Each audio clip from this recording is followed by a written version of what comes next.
Good morning, everybody, and thank you for attending today's hearing. We gather here today in the wake of violent acts by evil men in Las Vegas and Southern Springs, and those two places get all the attention, but there's lesser number of people have died other places as well. Today, with the help of our witnesses, we hope to learn more about how those tragedies might have been prevented. And we will discuss various proposals on preventing similar tragedies in the future. Before October 1st, 2017, few Americans knew what a bump stock was. Then a shooter used bump stocks to fire more than 1,100 rounds into a crowd attending a country music concert. The shooting lasted only 10 minutes. The bump stocks enabled this person to fire ammunition as fast as if he had used an automatic weapon. 58 people died, 500 wounded. It was the deadliest mass shooting in our history.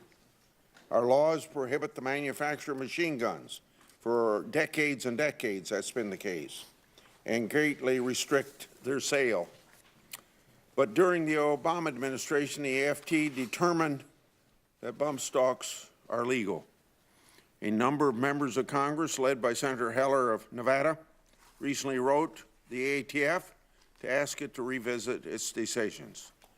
2 days ago, the ATF announced it was changing its mind and issued advance notice of proposed rulemaking that would apply the statutory definition of machine gun to bump stocks and similar devices. Publication of this notice will provide the public and the firearms industry an opportunity to submit formal comments to ATF on the proposed rulemaking.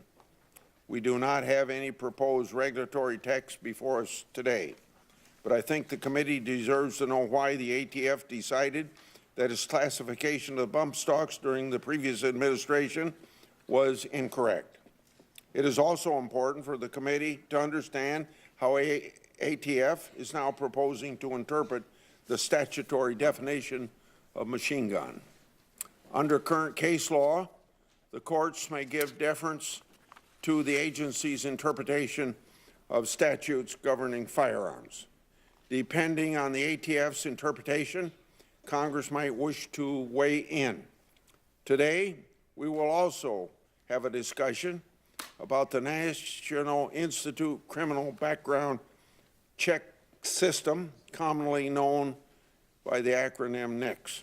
NICS is the system used by those licensed to sell firearms to quickly determine whether a prospective buyer is eligible to buy whatever he wants to buy. NICS background checks are supposed to prevent prohibited persons like convicted felons, domestic abusers, and those who have been determined to have certain mental health problems from purchasing firearms. Every year, tens of thousands of prohibited persons are turned away from purchasing weapons.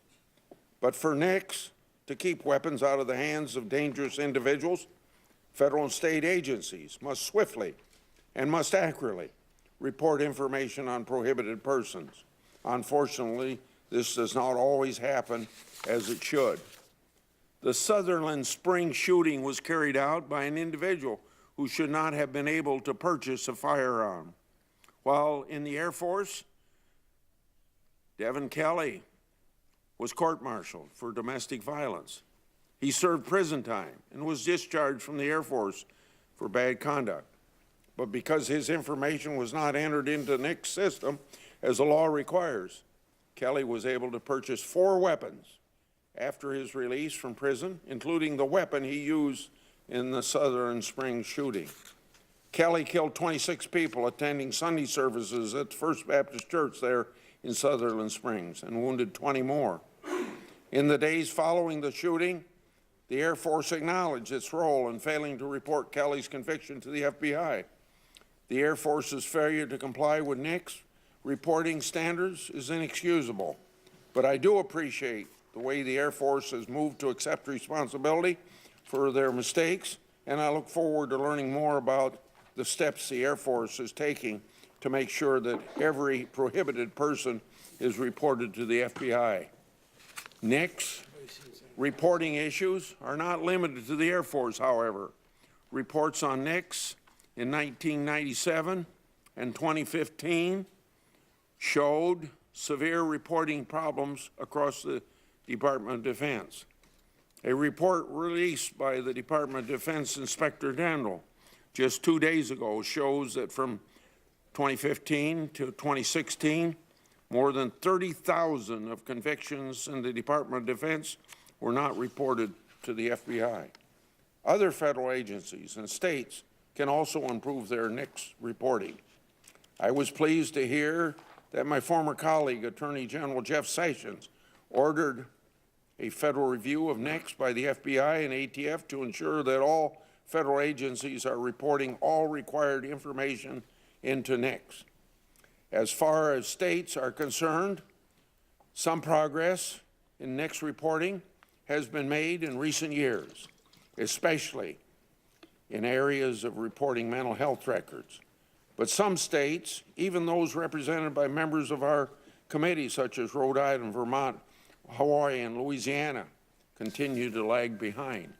These states reported fewer records to NICS on a per capita basis than most of the other states, and more improvement can be made in other areas, such as reporting domestic violence offenses. It is clear that this is a systemic problem and that there are many thousands of abusers who are not in the NICS system, but absolutely should be in that system. States should also report to ensure that all records submitted to NICS are complete and up to date. All of us wish that the recent tragedies in Texas and Nevada could have been avoided. Nothing we do today or in the weeks to come will restore lives for those that were lost in those two cities. We owe it to the victims of those shootings to seriously consider what we should do as policymakers. As legislators, one of the most powerful tools we possess is legislation. The problem with such a big hammer, however, is that often everything looks like a nail. We must wield our legislative power carefully, particularly where it involves the fundamental liberties of our republic. The Supreme Court has made it very clear that laws that concern the Second Amendment right to keep and bear arms are subject to heightened scrutiny. So new laws affecting firearms and firearms accessories must be narrowly tailored to address important government interests. In addition, we have laws and regulations already on the books that require NICS reporting and that regulate automatic weapons. The ATF has just issued a notice that they intend to promulgate a new regulation about bump stocks based on existing law. Before we pass new laws, we should make sure that our current laws are being effectively followed and enforced. We should also make sure that existing programs designed to ensure NICS reporting compliance are fully funded and effectively run. So I look forward to this hearing and answers to some of these questions. And once again, as I will thank you again, because witnesses go to a lot of work to appear here, thank you for what you've done to make this hearing and bring light on this subject. Senator Feinstein. Thank you very much, Mr. Chairman, and thank you for holding the hearing, and thank you for allowing Senator Cortez Masto from the state of Nevada, so much affected by this issue, to testify here this morning. It is very much appreciated. 2 months ago, we witnessed the deadliest mass shooting in our country's history in Las Vegas. It was on October 1st. A sole gunman sprayed over 1,100 rounds into a crowd of concert-goers from the 32nd floor of a hotel room in a matter of minutes. The attack left 58 people dead and over 500 injured. Witnesses described the scene as a war zone. Think about that, a war zone at a music concert.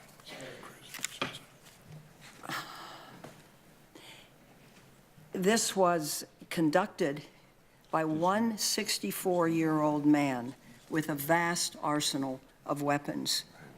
How did he exact such devastation within minutes? He had at least, I understand, 23 guns, thousands of rounds of ammunition, and at least 12 of something called a bump stock. Bump stocks allow a gunman with a semi-automatic weapon to mimic automatic gunfire. With a bump stock device attached, semi-automatic weapons can fire up to 700 rounds per minute. I'd like to ask you to turn your attention to the screens to a video clip that shows how these devices work.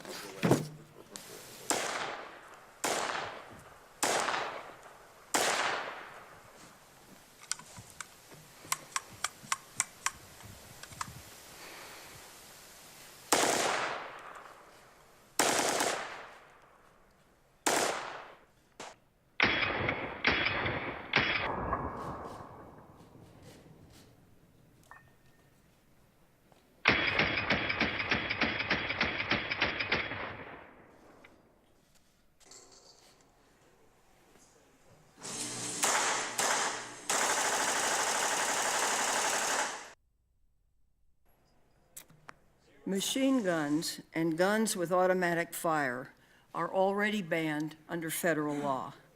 Bump stocks are not. The National Firearms Act was enacted in 1934 to strictly regulate machine guns. It was passed in response to the St. Valentine's Day Massacre of 1929, when Thompson machine guns, called Tommy guns, were used in a Chicago mass shooting by mobster gang members. The original law heavily regulated machine guns, but later the law was updated in 1986 to ban all future automatic weapons from private possession. There's no reason to believe that this ban should not also be applied to bump stock devices and other similar devices. While some have argued that the ATF can ban or regulate these devices under existing law, the ATF has repeatedly stated that bump stocks cannot be regulated because they do not fall within the legal definition of a machine gun. We introduced a straightforward bill to fix this, to treat bump stocks and other devices like machine guns. Specifically, the bill bans, quote, the import, sale, manufacture, transfer, or possession of a trigger crank, a bump device, or any part, combination of parts, component, device, attachment, or accessory that's designed or functions to accelerate the rate of fire from a semi-automatic rifle. That's what the bill actually says. Several witnesses today, including Police Chief Tom Manger, the president of the Major Cities Police Chiefs Association, will discuss how bump stock devices put us all at risk. The witnesses today will also discuss this despicable attack that occurred a month after Las Vegas at a Baptist church in Sutherland Springs, Texas.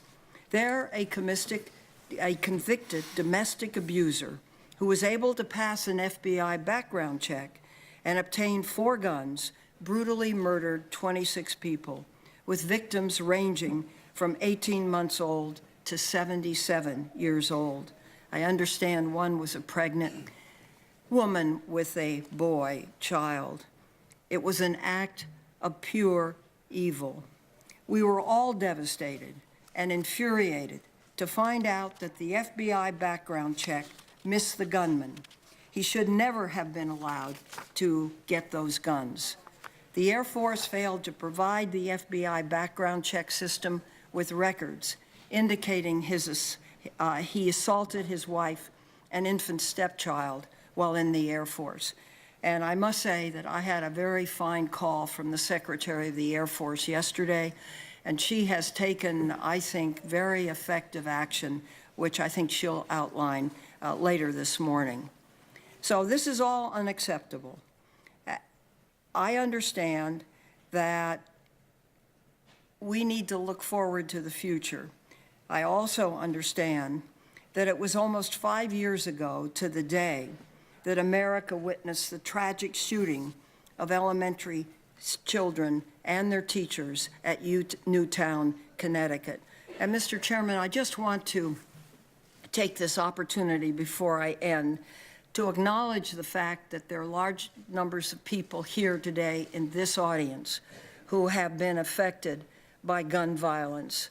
So I would like to ask that they stand, and I would like to recognize the representatives from the Brady Campaign, the Newtown Action Alliance, Moms Demand Action, Gabby Gifford and Mark Kelly's group, the Police Foundation, the Center for American Progress, and the Coalition to Stop Gun Violence, and the National Task Force to End Sexual and Domestic Violence. If those representatives are here, if you would stand, please.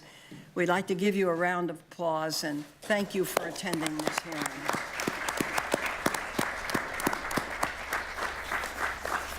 Thank you very much, Mr. Chairman. Thank you for attending, everybody for attending, but those that have been felt the tragedies particularly. We now turn to the senator from Nevada that will speak because of the tragedy that happened in her state and any views she wants to give us.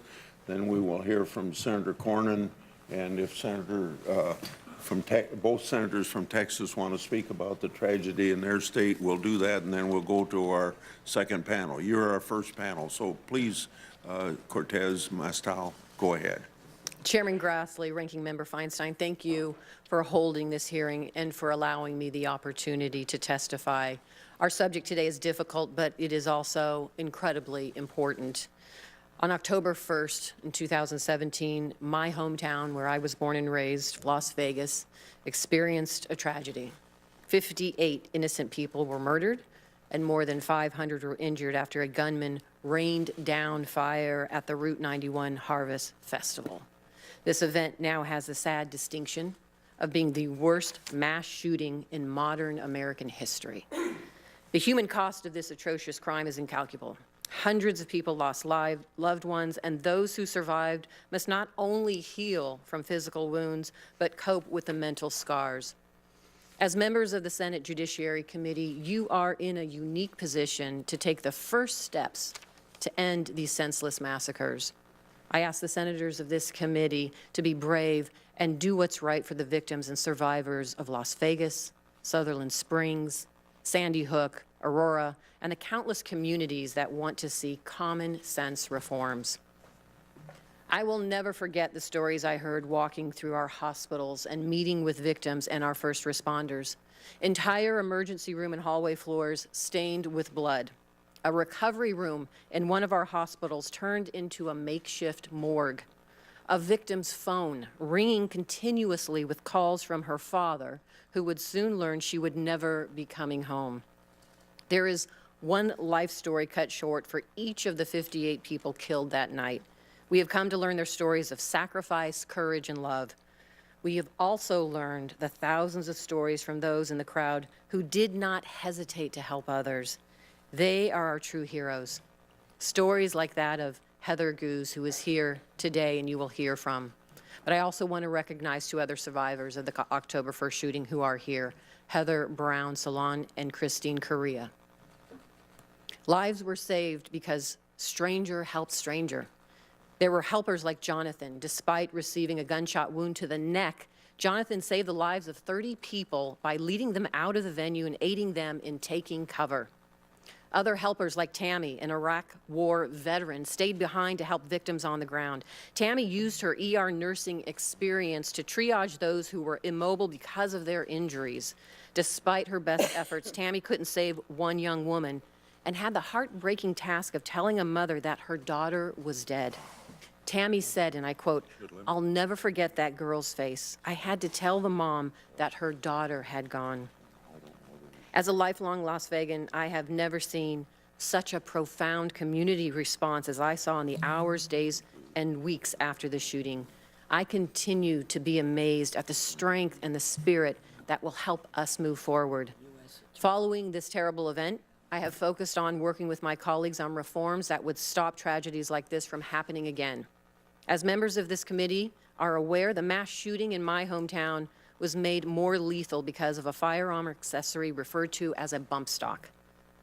As you've seen, this is a device designed to turn a semi-automatic rifle into an even deadlier weapon.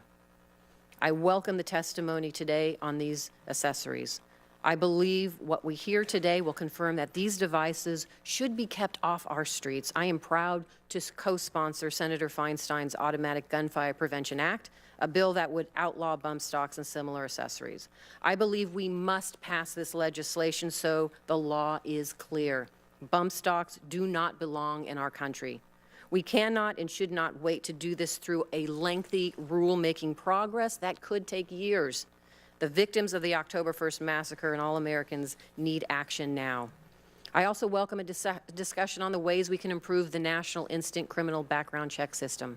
Our wounds from Las Vegas had not yet healed when we learned of another terrible shooting, this time in Sutherland Springs, Texas. The tragic event at the First Baptist Church drove home that we must reevaluate our background check system so that those who should not have a gun cannot buy one. I am proud to co-sponsor the bipartisan Fix NICS Act, which would place tighter protocols on the federal government, states, and localities to ensure the crucial information of prohibited purchasers is uploaded into the NICS database. I hope the testimony today will inform our work on this important legislation. As a gun owner myself, I understand the importance of our Second Amendment rights. Hundreds of thousands of law-abiding Nevadans own guns. It is part of the culture of our state. But my constituents also understand that there are common sense steps we can take to keep dangerous weapons out of the hands of criminals. This hearing is an important first step to making meaningful change, and I look forward to working with the members of this committee on the next steps we can take to make America safer. Every day I think of the victims and survivors of the Las Vegas shooting, and every day I try to honor their legacy. Thank you for the opportunity to share their stories today. Thank you very much. We usually don't ask questions of our colleagues, so you're free to go if you want to. Senator Cornyn. Thank you, Mr. Chairman. I appreciate you and the Ranking Member, Senator Feinstein, getting us together on this very important topic, and want to thank Senator Cortez Masto and Senator Heller for your leadership following the wake of the horrific shooting in Las Vegas. Texas suffered its own tragedy a month ago on November the 5th when a deranged gunman shot and killed 26 people worshiping at the First Baptist Church in Sutherland Springs.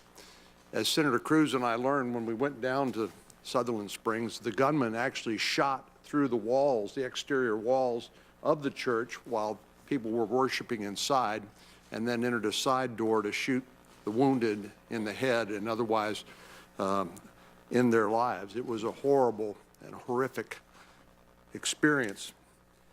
But I think we need to recognize, too, that were it not for the heroic actions of Stephen Williford and Johnny Langendorf, two private citizens there in Sutherland Springs, even more bloodshed and more deaths would have occurred. Stephen Williford was an NRA-trained firearms instructor who heard the gunshots at the church and ran a block away in his bare feet to the scene along with his rifle and fired on the shooter and forced him to flee, wounding him twice. Wow. And with the help of Johnny Langendorf, a neighbor who was driving past the church, they chased down the shooter and made sure that the rampage ended. The Senate Judiciary Committee is holding this hearing today to ask what we are going to do about these horrific events. I personally have gotten a little tired of the statements following these tragedies that we need to do something. Do something. I think it's pretty clear, particularly when it comes to fixing our broken background check system, what that something is. And if we do that something, it will save lives. And every day we let the current dysfunction in the background check system continue, lives are in jeopardy. So I hope we will do something, but that something will make a difference and save lives. We can do it. I think it's important what the Bureau of Alcohol, Tobacco, and Firearms is doing to reevaluate the legality of bump stocks. I share many of the concerns that have been expressed.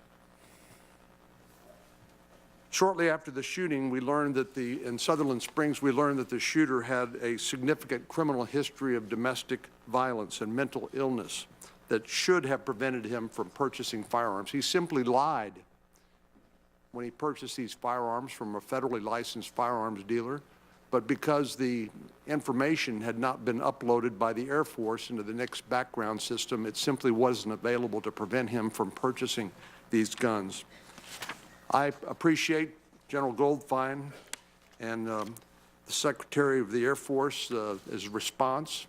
They recognize what a problem this is, and they have worked quickly to try to address it. But it is simply unacceptable when you look across the United States Department of Defense and the failure to upload this essential information, this required information in the background check system. And I hope if anything good comes out of this tragedy, it will be that we finally fix on a bipartisan basis this broken background check system. Like Senator Cortez Masto, I'm a gun owner too. I believe in the Second Amendment. I believe we each have an individual right to keep and bear arms. And legal gun owners like Stephen Williford not only are no threat to the community, they can help protect the community when the police are not immediately available. But there simply is no excuse for not enforcing current law. It could have avoided the tragedy at Virginia Tech in 2007 when a person who had been adjudicated mentally ill, that information was not uploaded into the background check system by Virginia, and he got a firearm, and we know what happened after that. So I am actually pleased that following this tragedy in Sutherland Springs, we have decided to do something on a bipartisan basis. There are 25 co-sponsors of the Fix NICS Act. It is a balanced and bipartisan piece of legislation that has one objective and one objective only: to make sure that federal and state agencies are complying with the current law and uploading complete and accurate records to the NICS system. I, for one, never want to have to look a mother or a father or a brother or a sister or a husband or a wife in the face and say, yes, we could have acted to prevent a tragedy, but we didn't. We didn't do our job. The Fix NICS Act is supported by a number of groups across the political spectrum, from Second Amendment groups like the NRA and the National Shooting Sports Foundation, law enforcement groups like the Fraternal Order of Police and the National Sheriff's Association, and domestic violence groups like the National Coalition Against Domestic Violence. So I want to thank my colleagues, all of my colleagues, for joining me in this effort. This is something that will save lives, Mr. Chairman. Thank you for holding this hearing and highlighting the problems that we have and what solutions we have available to us to fix the broken background check system and save lives. Senator Cruz. Thank you, Mr. Chairman. Sutherland Springs in Texas saw a truly horrific mass murder. I was in Sutherland Springs the day after the shooting.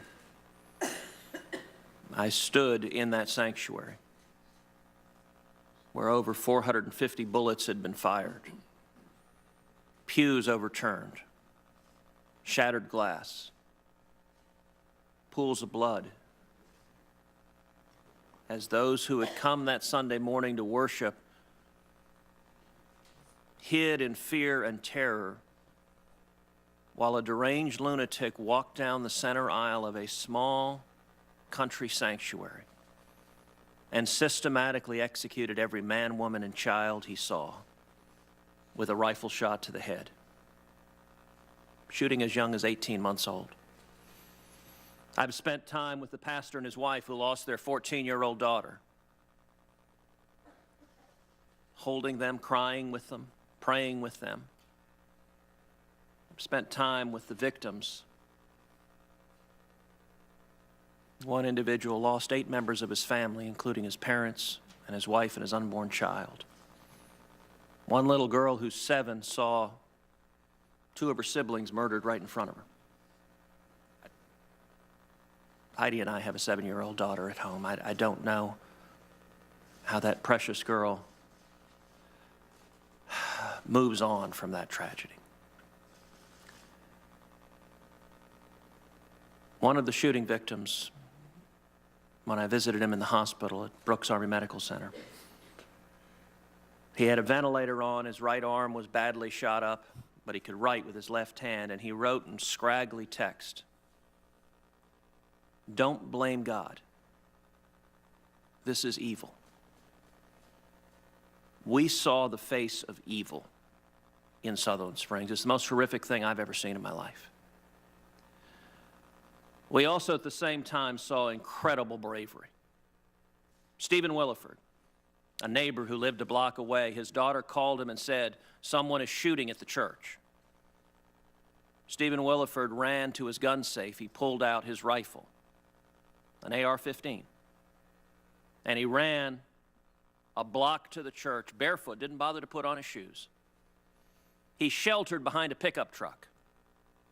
The shooter was still in the church, was still executing people. Indeed, he had his rifle pointed at one woman when Stephen Williford engaged him and brought him outside the church. What proceeded was a gunfight. The shooter fired repeatedly at Williford. I stood by the pickup truck where Williford sheltered. Behind him, the house had bullet holes in the walls and windows. Stephen Williford was an NRA rifle instructor. He shot the shooter twice, once in the side, once in the leg. The shooter threw down his rifle, jumped in the car, and sped off. Stephen Williford waved down Johnny Langendorf, who he didn't know, and said, "Somebody just shot up the church." He jumped in the truck with him. The two of them followed the shooter, called 911, were speaking to police, directing where the shooter was. The shooter pulled over and finally took a gun and took his own life. The day after the shooting, I spoke with Stephen Williford. He's a humble, simple man. He's a plumber.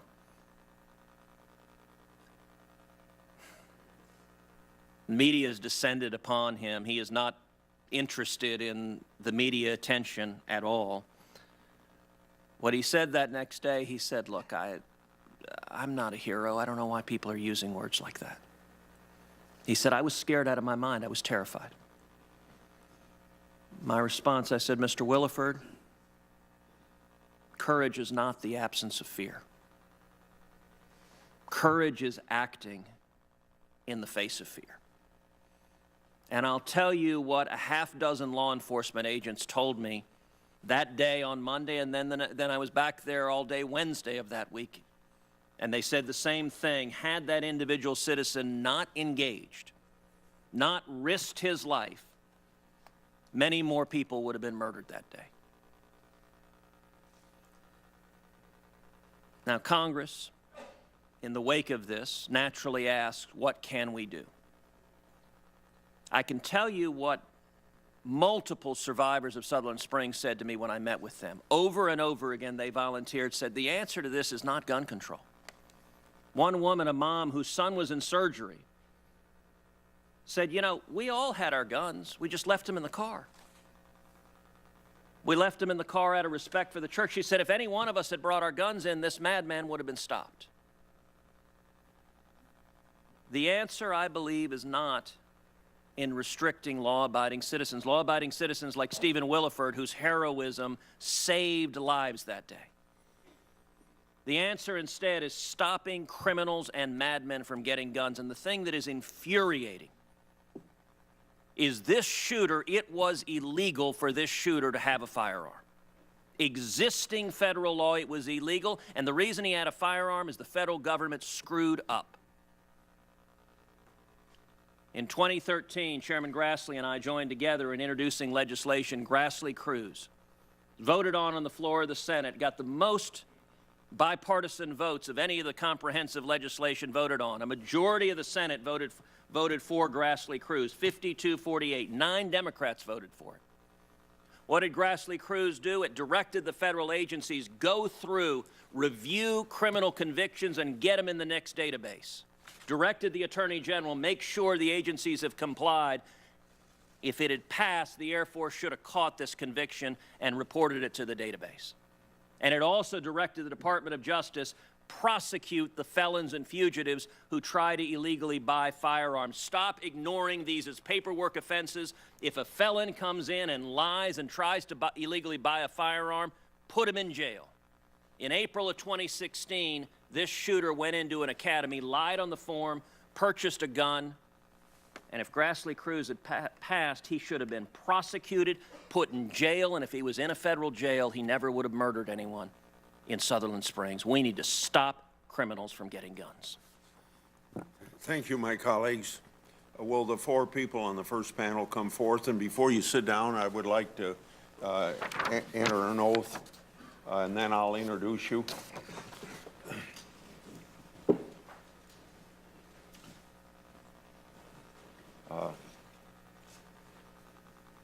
Do you each, I'll wait a minute.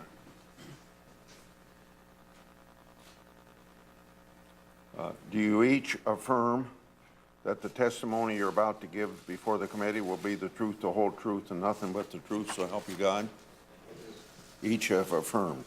So please be seated, and I would like to introduce you before you testify.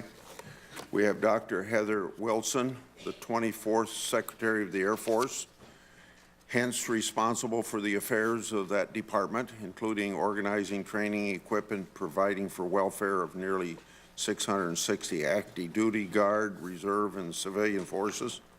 Dr. Wilson is a graduate of the Air Force Academy, doctorate from University of Oxford. This was followed by a distinguished career in the United States Air Force. Thank you for serving your country in that capacity. From 1998 to 2002, she served as a member of the U.S. House of Representatives representing New Mexico. Mr. Thomas E. Brandon has decades of experience in law enforcement. He currently serves as Acting Director, Bureau of Alcohol, Tobacco, and Firearms and Explosive, ATF for short. Been at the agency since '89. Mr. Brandon has been part of the senior leadership at ATF since 2011, when he was selected as Deputy to Director while serving as Special Agent in charge of Phoenix Field Office. Throughout his time at ATF, Mr. Brandon has also served as Chief of the ATF National Academy, as well as a number of other positions throughout the country. Mr. Douglas Lindquist serves as Assistant Director for the FBI Criminal Justice Information Service Division, the arm of the FBI that oversees the NICS program. Mr. Lindquist has been in his position since March 2017. He's also been with the FBI since joining as a Special Agent '97. Mr. Lindquist's experience in the FBI has taken him all over the world, including being a member of the Rapid Deployment Team in Africa, Legal Attaché London, and Supervisor Middle East Unit of International Terrorism Operation and Counterterrorism Section. Mr. Glenn Fine is the Acting Inspector General for the Department of Defense, a role he has held since January 10th, 2016. In this position, he's responsible for detecting waste, fraud, and abuse, as well as promoting accountability for the entire Department of Defense. Prior to being acting Inspector General, Mr. Fine was named as the Department of Defense Principal Deputy Inspector General June 1st, 2014, and we all know him because he previously has served as Inspector General, DOJ, for 11 years. I think I didn't introduce you this way, but we're going to go Dr. Wilson, Brandon, Fine, and then Lindquist. And then your entire statement will be put in the record, and the extent to which you can do it in 5 minutes. I never cut anybody off at exactly 5 minutes, but when you see the red light go on, try to summarize. Thank you, Dr. Wilson. Thank you, Mr. Chairman. My full statement will be in the record, but I'd like to just summarize a few more remarks to open. What happened in Sutherland Springs was absolutely awful. A mass murder of people gathered to pray. The morning after the shooting in Sutherland Springs, the Chief of Staff and I directed the rapid investigation to find out what happened, why, and correct it. It was clear very early that Mr. Kelly's criminal history was not reported, and it should have been. In the weeks since, our review has determined that the breakdown in reporting was not limited to this case, and it was not limited to this detachment at Holloman Air Force Base. The actions that we have taken since then include steps to add steps to case management for both the Office of Special Investigations and also the Air Force Security Forces, so that cases cannot be closed just at the local detachment, that higher headquarters must also check off that fingerprint records have been filed. A third check has been added, that when the file is actually archived, the file is checked again to make sure that the fingerprints have been put on record. We've also added a requirement that the person working the case investigating officer, not only has to file the fingerprints, they have to check the database to ensure that the fingerprints have been properly recorded and received by the federal database, and print out a screenshot or a record of that check and file it in the Air Force records so that anyone looking at that record knows that the proper steps have been taken. The Air Force has updated its training requirements, and on the 17th of November, we had a worldwide stand-down for all offices of the Office of Special Investigations for retraining and reminding of what the requirements are under DoD and Air Force policy. Over the next month, the security forces in the Air Force, squadron by squadron, are doing similar analogous training. After the 2015 DoD IG report showed that there were problems with respect to reporting criminal information to the federal databases, a number of steps were taken, particularly by Air Force OSI, to correct deficiencies. They were insufficient. One of the things that was not done was a complete retroactive review of the cases in the database maintained by the Air Force to ensure that previous cases that had not been properly reported were properly reported. General Goldfein and I have stood up 2 task forces of 30 people each, one in the security forces and one in the Office of Special Investigations, to go through the Air Force database that goes back to 2002 to ensure that any case that was not properly reported at the time is properly reported. I wanted to thank the FBI and the Department of Justice for working with us and ensuring that we can make those updates expeditiously. I also wanted to comment briefly on accountability and disciplinary action. There are some things that I cannot say today, and I know many of you may have questions about accountability or disciplinary action.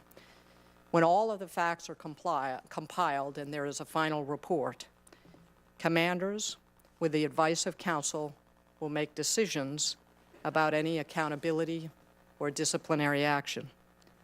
I have to be careful not to prejudge the facts in a way that would amount to undue command influence by the Secretary of the Air Force.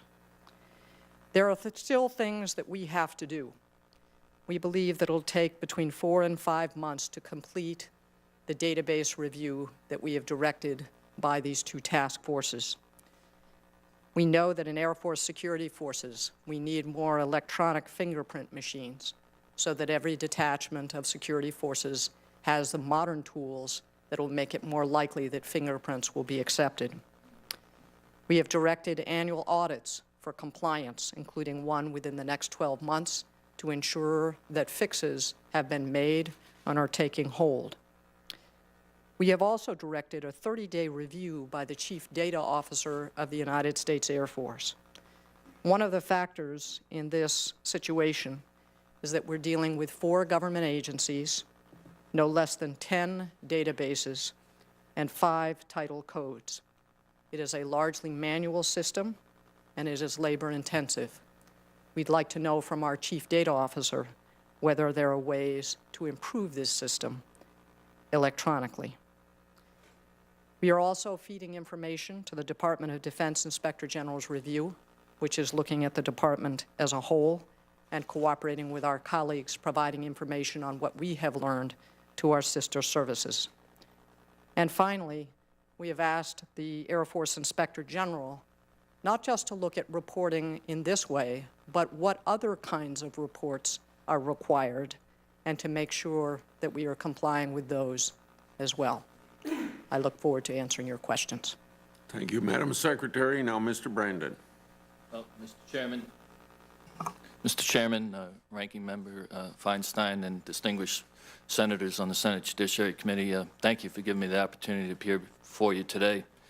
On behalf of the men and women of ATF, I extend heartfelt condolences to the family, friends, and loved ones of those who were killed, injured, and survived the horrendous attacks in Las Vegas and Sutherland Springs, Texas, as well as to victims and survivors of all forms of the firearms violence that plagues too many of our communities every day. All of the men and women of ATF are acutely aware of the need for constant vigilance in fulfilling our mission to combat violent crime. Although we are a small agency, we embrace the challenge of our mission and strive to be the best partner possible to our colleagues, delivering investigative and technical experience that drive results. ATF is the federal agency primarily responsible for enforcing the regulatory provisions of the federal firearms laws, particularly the National Firearms Act of 1934 and the Gun Control Act of 1968. ATF's authority to regulate firearms is, of course, limited by the terms of those statutes, and they do not empower ATF to regulate parts or accessories designed to be used with firearms. For ATF to regulate under these statutes, the device in question must fit within the Gun Control Act's definition of a firearm, or must fall within one of the specific categories of weapons defined in the National Firearms Act, including machine guns. ATF does not have direct authority to regulate or ban bump stocks. We classify, not approve, devices as either firearms or National Firearms Act weapons by applying the definitions in the statutes. If a device does not fall within those statutory definitions, ATF has no authority to regulate the device. The horrible Las Vegas massacres focused congressional and public attention on specific types of firearms accessories, so-called bump stocks. Bump stocks are devices that are designed to facilitate a shooting technique known as bump firing. Bump firing is a technique in which the shooter uses the recoil energy of a semi-automatic firearm to accelerate the rate of fire by bumping the gun stock off the shooter's shoulder or other item to re-engage the trigger more quickly, with the goal of mimicking automatic fire. Some shooters are able to accomplish this technique without using any device or accessory. Beginning in 2008, ATF received a series of classification requests for such bump stock devices.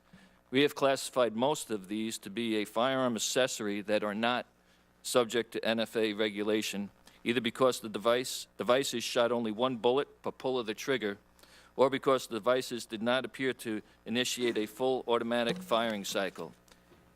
In the aftermath of the tragedy in Las Vegas, members of Congress, including many on this committee, and the general public have asked ATF to re-examine its past decisions on bump stocks to determine whether existing federal law can be interpreted to include these type of devices within the definition of machine gun. ATF and the Department of Justice have undertaken a review of the available options, and after thorough consideration, I have directed ATF to initiate the process of promulgating a federal regulation interpreting the definition of machine gun in the National Firearms Act and Gun Control Act to clarify whether certain bump stock devices fall within that definition. As we advised the committee yesterday, ATF has initiated that process by submitting an advance notice of proposed rulemaking to the Office of Management and Budget. Publication of this ANPRM will provide the public and industry the opportunity to submit formal comments to ATF on certain preliminary topics that will help inform ATF's decision regarding further steps in the rulemaking process. Issuance of the ANPRM is within my authority as the agency head of ATF and is the appropriate starting point in the regulatory process.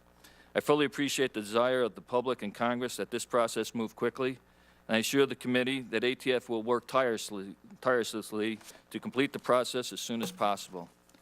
I am honored to represent ATF today, and I'm equally honored to share this panel with Secretary Wilson, Acting Inspector General Fine, and Assistant Director Linkbus, all of whom are dedicated public servants working to make our country safer and more secure. Thank you. Thank you, Mr. Brandon. Now, Glenn Fine.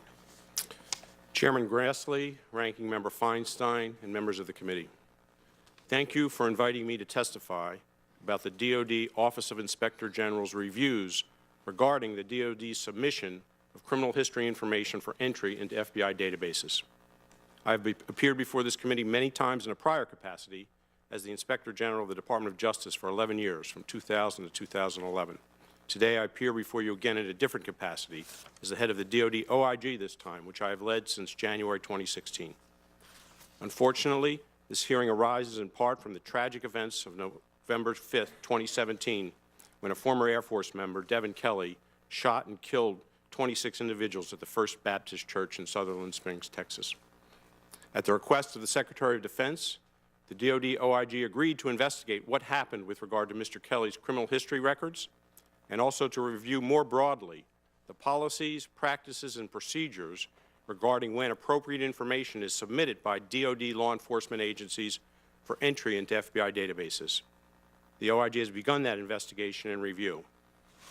The DoD OIG has previously performed several reviews that found serious deficiencies in the DoD submission of required criminal history information to the FBI. Our first review, in 1997, found significant gaps in the military service's compliance with the requirement to submit criminal history data to the FBI.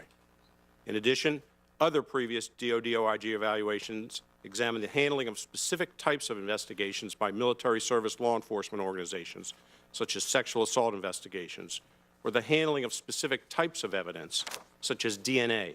In these reports, the DoD OIG also found that the services were not consistently submitting required data from criminal investigations to the FBI. In 2015, the DoD OIG completed another evaluation that again found noncompliance by the military services in their submission of fingerprint and final disposition reports to the FBI. In February 2017, the OIG opened a follow-up review to evaluate again whether the military services were submitting fingerprint cards and final disposition reports for its members convicted of qualifying offenses. We reviewed these submissions for the period from January 1st, 2015 to December 31st, 2016. In our report, which we issued yesterday, we determined that the military services still did not consistently submit fingerprint cards and final disposition reports as required. Overall, of the 2,500 fingerprint cards required to be submitted, 601, or 24%, were not submitted. Of the final disposition reports required to be submitted, 780, or 31%, were not submitted. The results differed by service.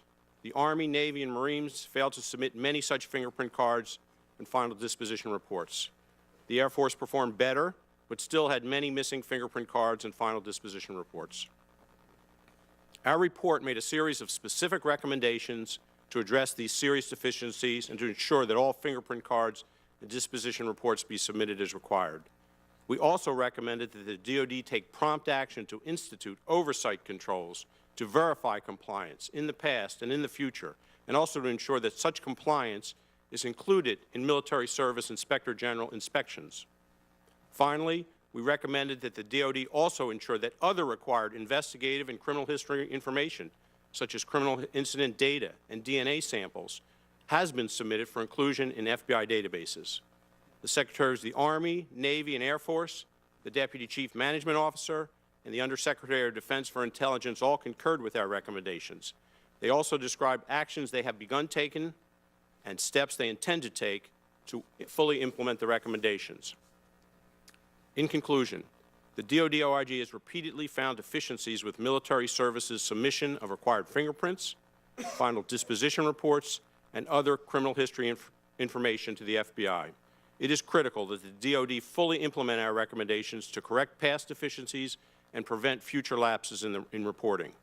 We intend to follow up on these issues to help ensure that the DoD fully complies with its obligation to submit to the FBI all required criminal history information.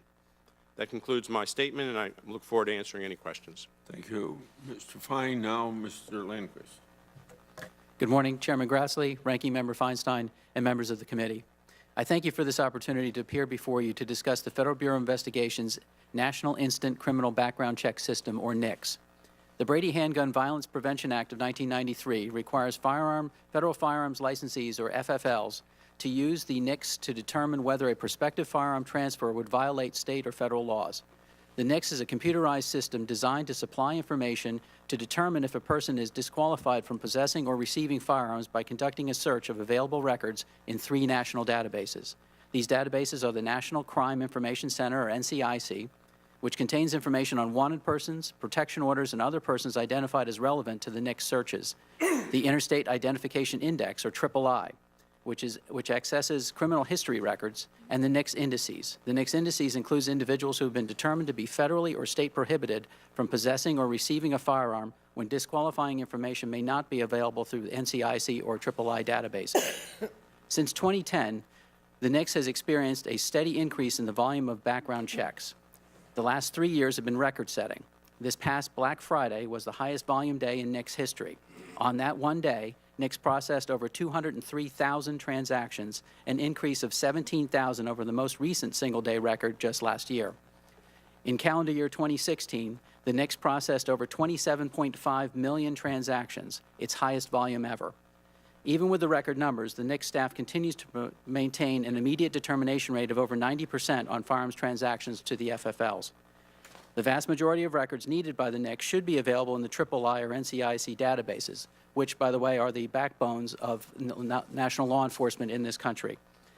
By placing records in the III or NCIC, the information is then available for all criminal justice purposes, not just firearm eligibility checks, which helps protect the public and our law enforcement agencies nationwide. To encourage and increase the submission of records to the NICS indices, the NICS program has implemented an array of outreach and education initiatives with agencies nationwide.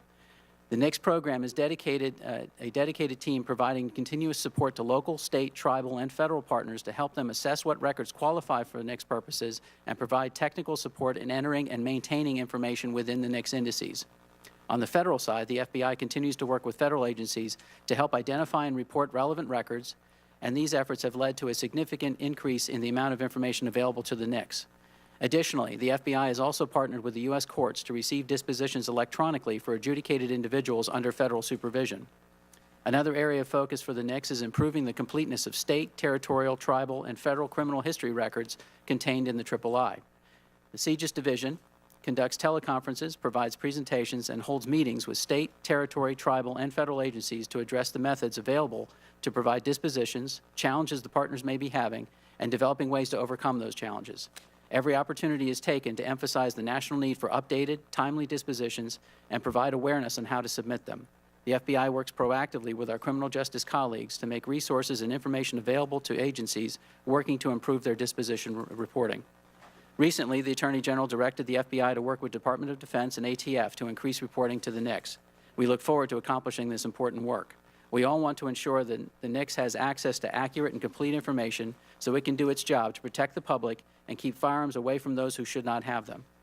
Our FBI and state partners who use the NICS every day to make firearms determinations take their work very seriously, since they're aware of the potential consequences. Our heartfelt condolences go out to the victims of the shootings across the country, including the most recent ones in Las Vegas and Sutherland Springs, Texas. I thank the members of this committee for their engagement on this issue, and along with the American people and our partners who have joined us as we discuss these matters today. Thank you, Mr. Chairman. I thank all of you for staying within the time limits. We'll have 5 rounds of questions.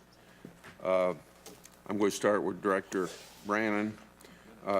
Your agency 2 days ago started the process of promulgating a regulation interpreting the definition of machine gun in the National Firearms Act and Gun Control Act to clarify whether certain bump stock devices fall within that definition. Can you confirm that ATF has concluded that it now has the authority under existing law to regulate bump stocks? Mr. Chairman, what we're pursuing is that there's the possibility that it's possible as we go through the Administrative Procedures Act, being the first step is the advance notice of proposed rulemaking, which is with OMB, as I said in my statement. If that wasn't a possibility at the end, we wouldn't initiate this process. Okay. Many gun owners are concerned that a regulation restricting manufacture or sale of bump stocks could apply to other firearms or firearms accessories in common use. Are you confident that the regulation, if you move forward with a regulation, can be written so that it addresses the bump stock issue separately, but does not go beyond that? Well, Mr. Chairman, thank you for the question. And what I promise to you is that ATF will follow the process of the Administrative Procedures Act and the formal comments that we receive from the public and the industry members, that we will use that information to go to the next step. So I can't promise anything other than to follow the rules of the APA and also to evaluate and categorize the comments that we receive. I think the answer to my next question is obvious, but I'm going to ask it anyway. After you receive comments from your advance notice of proposed rulemaking, is it possible that ATF will conclude that it cannot regulate bump stocks? Mr. Chairman, I couldn't answer that question at this time until I received the comments. Okay, Secretary Wilson,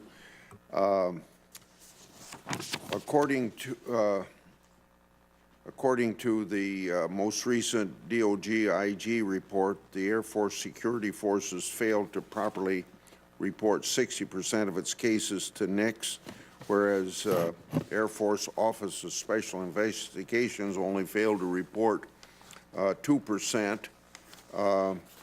Can you please explain why that discrepancy exists and what steps you're taking to fix the problem? Push the button. Senator, there are two elements of law enforcement in the United States Air Force: the Office of Special Investigations, which generally investigates crimes that can be punishable for more than 1 year in prison, and security forces, which are security force squadrons on individual bases. They're organized differently. They have different responsibilities. My responsibility is to make sure that both of these law enforcement organizations comply. With respect to security forces, there are a number of things that we're doing. Global training, in making sure that every security forces office has electronic fingerprints capability. We're adding it in as a special interest item on the next Air Force Inspector General inspections, and increased command interest and oversight. We've also promulgated new training for all security forces personnel on not only how to do the fingerprints, but how to file those fingerprints with the national database. And finally, as I mentioned in my opening statement, we are looking at the database structure with our chief data officer to see if there is a better way to do this that's less manual. Mr. Brandon, bump stocks are not complicated devices. It's my understanding, after study of it, it could be a piece of plastic, so bump stocks could be made by a 3D printer in somebody's garage. If I'm correct on that, then given the simplicity, if I'm wrong, you can tell me, but given the simplicity of manufacturing these devices, how does ATF propose to regulate them? Well, Mr. Chairman, to the first part of your question, with 3D printing, there's been rapid advancements in that technology over the last few years, so I would imagine that's possible from some of the briefings I've received from my technical experts. And as far as going forth with any regulation, again, I'm just going to go back that to adhere to the Administrative Procedures Act, and we'll follow that to the T and go from there, but keep the committee informed.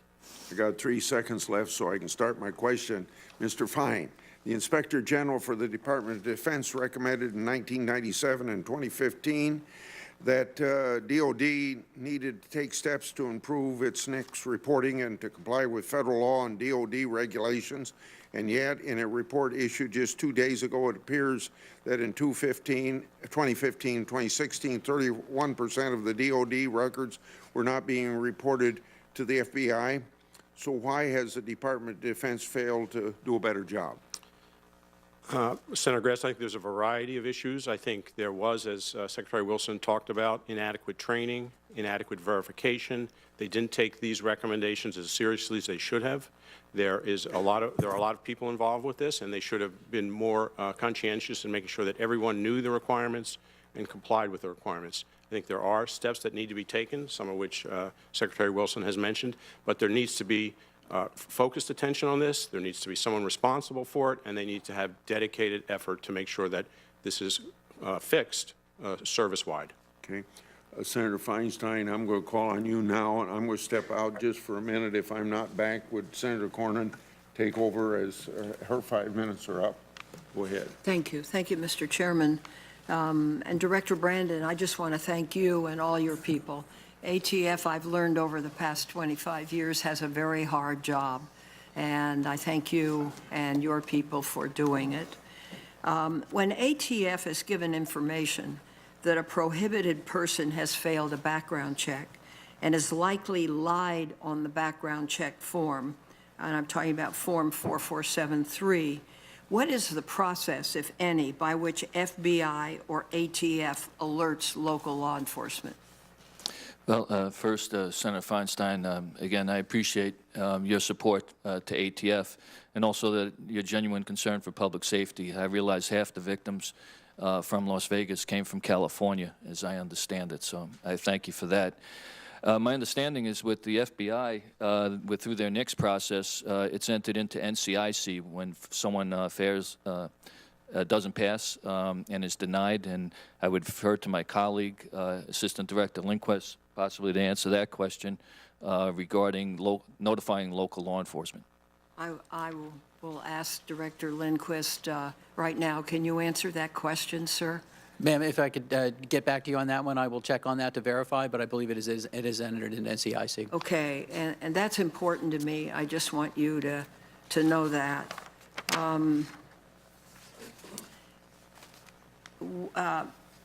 Director Lundquist, what is the main reason for the large numbers of domestic violence offenders' adjudication records not being entered into the NCIC files, the NICS files, or the III files, the Interstate Identification Index? Is it that records are not submitted at all? And which states submit the most and the least records? Or is it that records are often incomplete for the purpose of conducting a background check? Ma'am, that's a multi-part question. I will try and address those. It is difficult. Right now, we have about 4.5 million disqualifying mental health entries in the system. Those are mainly housed in the... Go slow. Okay. You said you had 4.5 million disqualifying? Entries, according to mental health issues in the NICS indices. So that's where they're housed. So these are people who are mentally ill who apply? These are people that, no, not necessarily. They are entered into our system in case there's an application. I see. So we have those records. Those are people that have been adjudicated through the system. In other words, a court order has put them into a mental health institution, and those are, according to the Brady Act, those are the qualifications there. So we hold those. There are probably more records out there that we do not have, and that's some of the challenges that we face on a regular basis. Another part of your question, ma'am, what else is there that I failed to answer at this point? Well... Oh, main challenges, I think is what it was. Yeah. It's a complicated law, so particularly on the misdemeanor crimes of domestic violence as laid out in the Brady Act is a complicated matter. We have to have in the records be ready for our examiners to go through is one that it has to be a act of violence or a threatened act of violence. There has to be a relationship established in the record for us to be able to process that. And of course, it has to be a misdemeanor at that point. Otherwise, it'll be in the other indices of higher criminal matters. So it's a complicated matter, and oftentimes it's an incomplete record. Well, how would you sort that out? Education is the main way we try and do it, is trying to get that word out to the public, to the agencies that report that information to us, make them aware that we do need that information to be able to process this according to the Brady Act.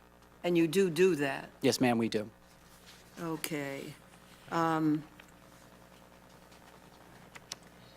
Yeah, let me go back to Director Brandon. Year after year, members of Congress push for policy writers to limit ATF's ability to make common sense updates to its definitions, to require sellers to report suspicious transactions, and to properly classify dangerous ammunition. Can you describe how these writers impact the ATF's ability to protect public safety? Well, ma'am, thank you for that question. I mean, as you know, riders we're particularly sensitive to because we can't use appropriated funds on things that would be ruled inappropriate. So we can't expend any energy or time or resources to do that because we'd be violating the law. So what impact have they had specifically, if you can? Well, Otherwise, I'll ask you in writing. yeah, no, ma'am. I appreciate the questions, and I can give probably a fulsome response, to your written request. All But right, why don't I give you a written request, because I'm really interested in this. I've been here 25 years. I've watched it year after year after year, and I've seen your agency, in a sense, effectively crippled. And I think we need to do something about that. Are you done? I think I'm done. Okay, Senator Cornyn. Mr. Lindquist, let me try to summarize. The National Crime Information Center contains information from 3 databases. Is that correct? Not exactly, Senator. Okay. It is what we're talking about, the NICS system is what you're referring to, right? That's the system set up to enforce the Brady Act, to make sure that we have the information available. One of those subsets is the National Crime Information Center, NCIC, which has active wants and warrants protection orders in it. Well, that's what I was going to get to. It's not just convictions. It's actually people with restraining orders and protective orders and domestic disputes, and people with mental health commitments. Where would those records be reflected? In the III? Some of those, right. You've kind of covered the gamut of the three records that we check for background checks and weapons purchases. So criminal history is in III, so that is people that have been arrested and then convicted of crimes, and so that information is in III. NCIC has information that is active wants and warrants, and those can be protection orders as well. And then the NICS indices, if it doesn't fit in either of those categories, it will go into the NICS indices for us to be able to refer to as well, specifically to a firearms purchase. What strikes me as pretty complicated.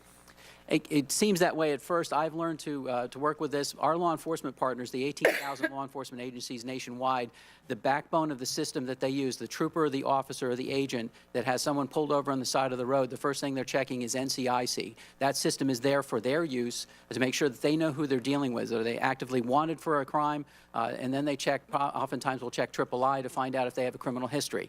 I want them to know, and all of us want to support them to they know who they're dealing with. That's the main purpose of those systems. One of the ancillary uses is for our background checks for weapons purchases. Is there anything that the federal government can do to a state that fails to upload mental health, protective orders, criminal convictions into the NICS background check system? That's a challenge, Senator, to be frank with you. I know that's something that you all are trying to address through legislation and something we're actively reviewing right now to see the benefits that would have. Well, the short answer is the federal government can't compel the state to do it, right? That's correct. All we can do is try to incentivize the state and facilitate that. That's one of the problems we ran into, for example, with the Virginia Tech shooter who'd been adjudicated mentally ill, which was a disqualifying event. But because Virginia didn't upload that information, it wasn't available to the FBI under the NICS background check system, correct? Yes, sir. So we have two problems here, it strikes me. Secretary Wilson talked about the military. Mr. Fine talked about the Department of Defense, which is a huge gaping hole in the NICS background check system. But we also have the challenge of dealing with the sovereign states and incentivizing them to provide that information. And of course, that's part of what we're trying to do in our legislation, is not only have the kind of accountability and disciplinary consequences potentially that Secretary Wilson talked about when a federal official doesn't comply with federal law, but also we have the corresponding challenge of dealing with the state governments to incentivize them to upload the information. You know, after Sandy Hook, we looked in Aurora, which were mentioned, I think, by Senator Feinstein. We tried to look at the mental health issues, and we provided additional tools to family members in the 21st Century Cures Bill to try to help family members intercede when they know their own loved one is mentally ill, but is not compliant with doctor's orders, not receiving treatment. But it seems to me there is no clearer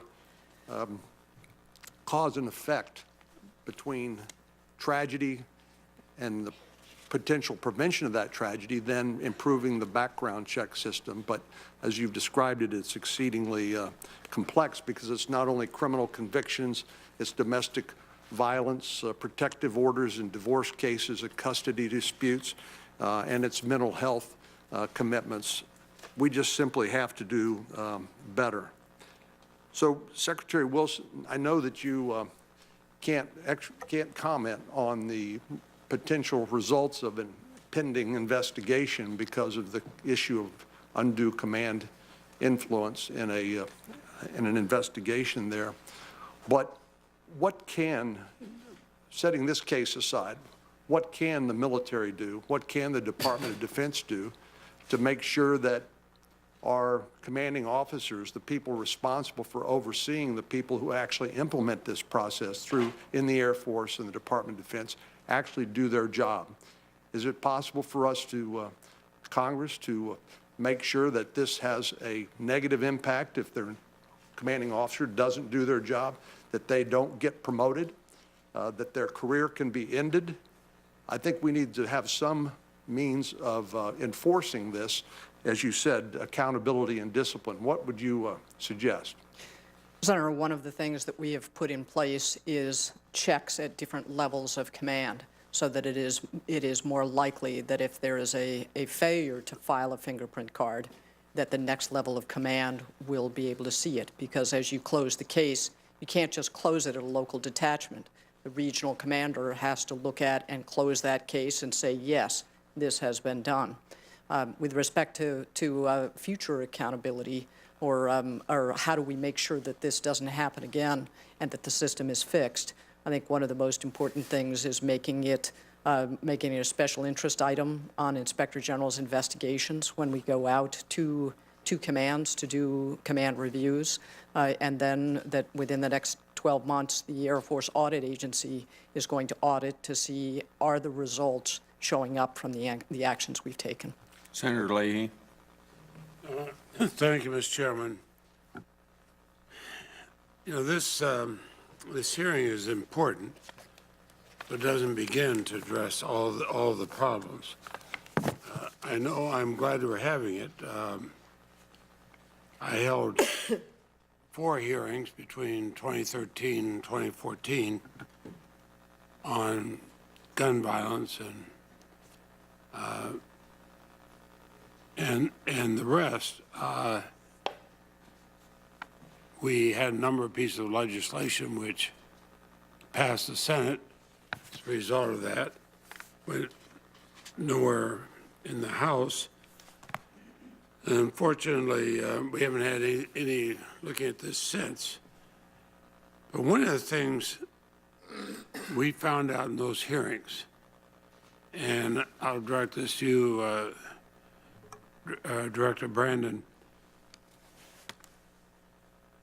no matter how tough our laws are, it's easy to evade them on gun shows, a private seller online, or a gun show. We see criminals look to straw purchasers. We've seen people come into my state and elsewhere, buy guns that then go to gangs, criminal gangs. There's no background check. We can talk about tightening up our background check. It won't make any difference. I understand the straw purchaser who armed the San Bernardino shooter couldn't be charged with firearms trafficking, even though he knew the shooter was planning a terrorist attack, but he didn't know what specific attack. 14 people died. The legislation we have here wouldn't close that loophole at all. I mean, I'm a gun owner. I've competed in shooting matches in college. I helped pay my way through college. I actually have a pistol range at my home, as all liberal Democrats do. But the point I'm making, I believe these laws should be tightened. I know you worked on gun cases in the field for a number of years. What are some of the challenges bringing a firearms trafficking charge under 924H? Yep. Well, Senator Leahy, thank you for your question. And yeah, I'm a gun owner too, you know, and I've often said, you know, I have friends that are Democrats and Republicans, and I say, raise your hands if you're in favor of gun violence. I never see a hand go up, and it's an American issue. Great. But to answer your question on 924H would be, you know, knowingly transferring a firearm that would be in commission of a violent crime or a drug-related crime. It is a harder element to prove, you know, to your point. We have traditionally relied on the paper cases, trying to perfect firearms trafficking cases. So we use the appropriate laws that you have given us and try to enforce them to the best of our ability to reduce violent crime. And one of the charges I've put out across ATF is sometimes cases are simple, sometimes they are complex, but they all should be good. And good means that they have an impact on reducing gun violence. And so that's taking the statutes that you all have given us and trying to do the best we can with them to go after what I call the two T's, the trigger puller and the trafficker. It's the person pulling the trigger, shooting people, and it's the person giving that trafficker, that trigger puller the gun. And that's where we've been focusing our efforts to reduce gun violence. Let's talk about the laws that we have. The law is that you have to record the sales of guns entirely on paper. And go back to how that came through. Those who are saying, well, we have to do this because there's a conspiracy. If it's electronic, there'd be a nationwide seizure of guns. And there are people, including people in the Congress, who actually believe that baloney. So we insist that gun sales be tracked exclusively on paper. The ATF wants to trace the origin of a gun used in a crime and searches through boxes in a warehouse. Mm-hmm. Good Lord. If you want if you have a recall on your car because there's something wrong with the brakes, it's all done electronically. But if you're going to go after a gun that kills people, oh, you better check it out on paper. This seems to me like a hell of a burden on law enforcement. It's the law back, Senator Leahy, and like you said, Senator Feinstein, that's the law, and we comply with it. Senator Kennedy. Thank you, Mr. Chairman. We can change it. The incidents that we have talked about today are tragedies, and I don't want anything that I say today to be construed as undermining that fact. Inspector General Fine, let me ask you, have you seen a lot of waste in government?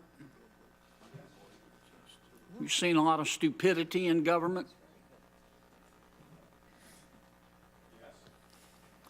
Can we agree that training is expensive, but bad employees are more expensive?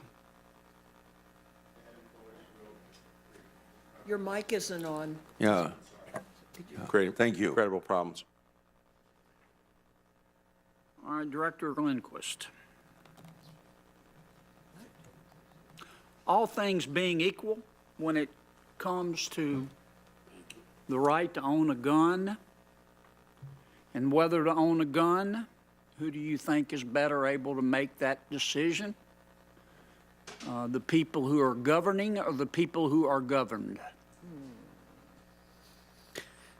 I would defer to this body for the fact that you are governing those that have elected you to do so. So it is representation. So we're trying to do that. We're trying to enact the laws that you all, as a body, have put out there, and we are trying to do that to the best of our ability. No disrespect, but that was a nice dodge. Let me offer a thought. There's some people in this world who are not confused, and they're not sick. And their conduct is not determined by the fact that their mother or father didn't love them enough. They're just plain damn bad. Now, I don't know why that is. If I ever make it before the good Lord, I'm going to ask him or her.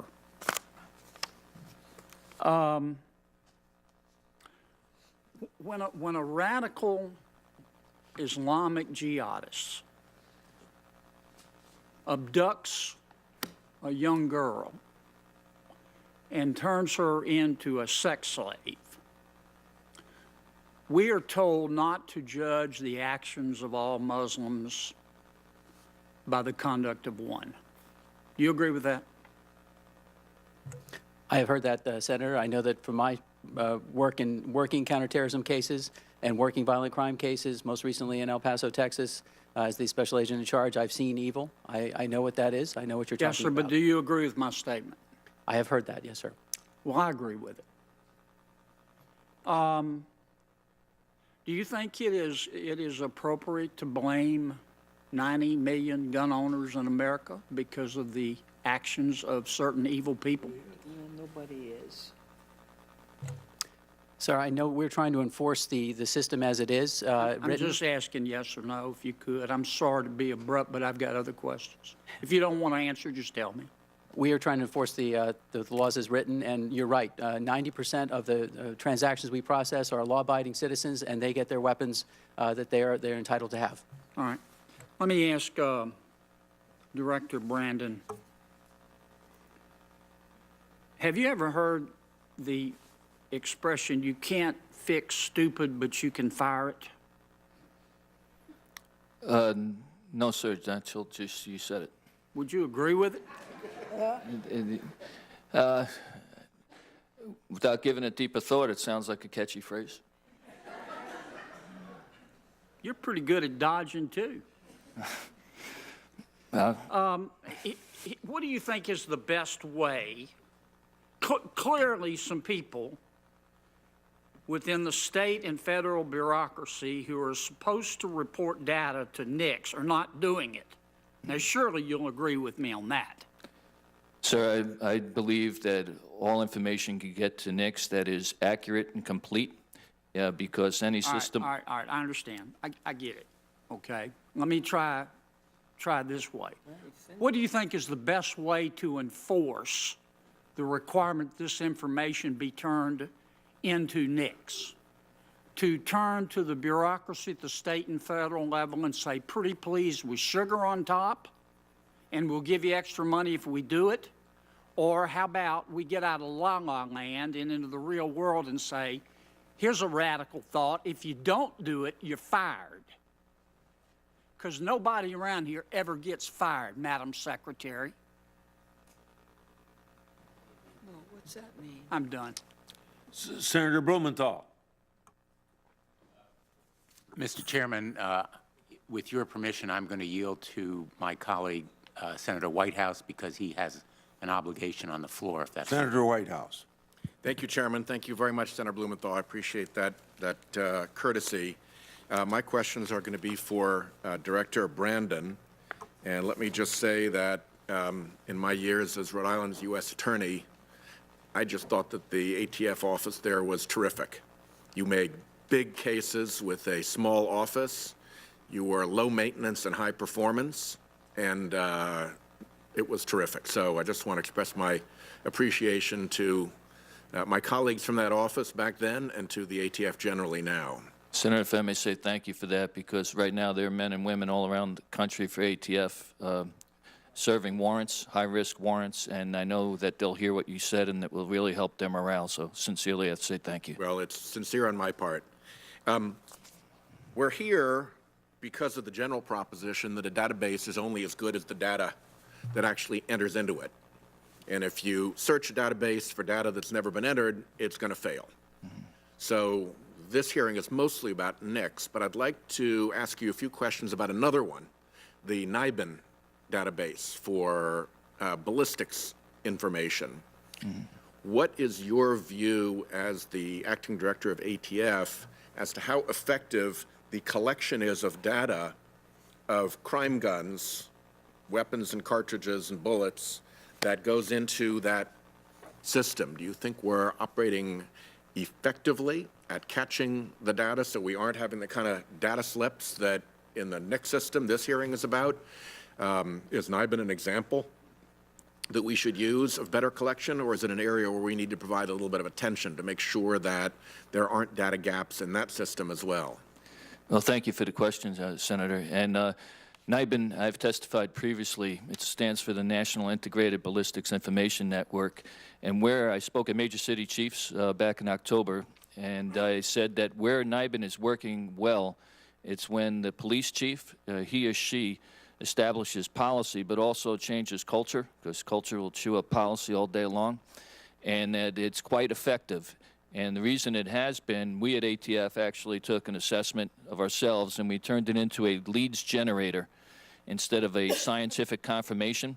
So as an example, sir, I had, I believe it was the assistant chief of Cincinnati PD, came up to me 2 years ago at the IAC, International Association of Chiefs of Police in San Diego, and said, I have to stop and just want to compliment.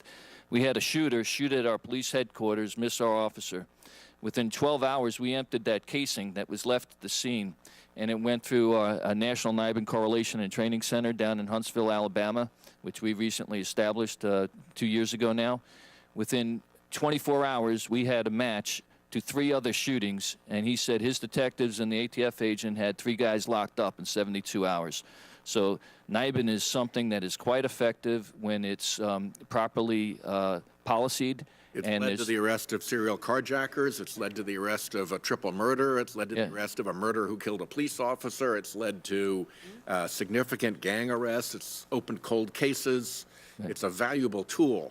My question is, and you can take it for the record, because I know this wasn't the specific focus of this hearing, but I'd love to get an answer in it, is in the universe of data that should be coming into NIBIN to populate that database so that the searches like the one you described can be effective and can generate those quick leads. Of that universe of data that should be coming in, how much of it do you think now is? Are we at 10%, 50%, 90%, 99.9%? Senator, I'll say of the sites that we have, that it has improved. I will get back to you on the exact... Let's just make it a question for the record then. Yep. But I appreciate your service. I appreciate your support for the NIBIN program, and I appreciate its crime-solving capabilities. No, Thank you. I totally agree. Thank you, Senator. Senator Tillis. Thank you, Mr. Chair. Thank you all for being here today. Mr. Brandon, I want to go back to the timeline for looking at the regulations that could be promulgated regarding bump stocks. Can you give me some idea of the best case scenario for the length of time that this would take before you could promulgate a rule if you determine at the end of the process you have the authority to do so? Thank you for the question, Senator. And I was told that once the ANPRM would be approved from OMB, there would be a 30-day comment period. And that, I don't want to guess, because we could have tens of thousands, hundreds of thousands of response, and we have to look at each one and categorize that. And so I would be happy to report back to the committee after that was announced of the number of comments to give a time frame to your question. But I mean, we are probably talking about months, though. I mean, it seems reasonable just based on the way APA normally plays out, the notice and comment, public comment gathering, and then review of the comments. I mean, this is a months-long proposition. Minimally. You think that's a fair characterization for me to make, not you? Yes, sir.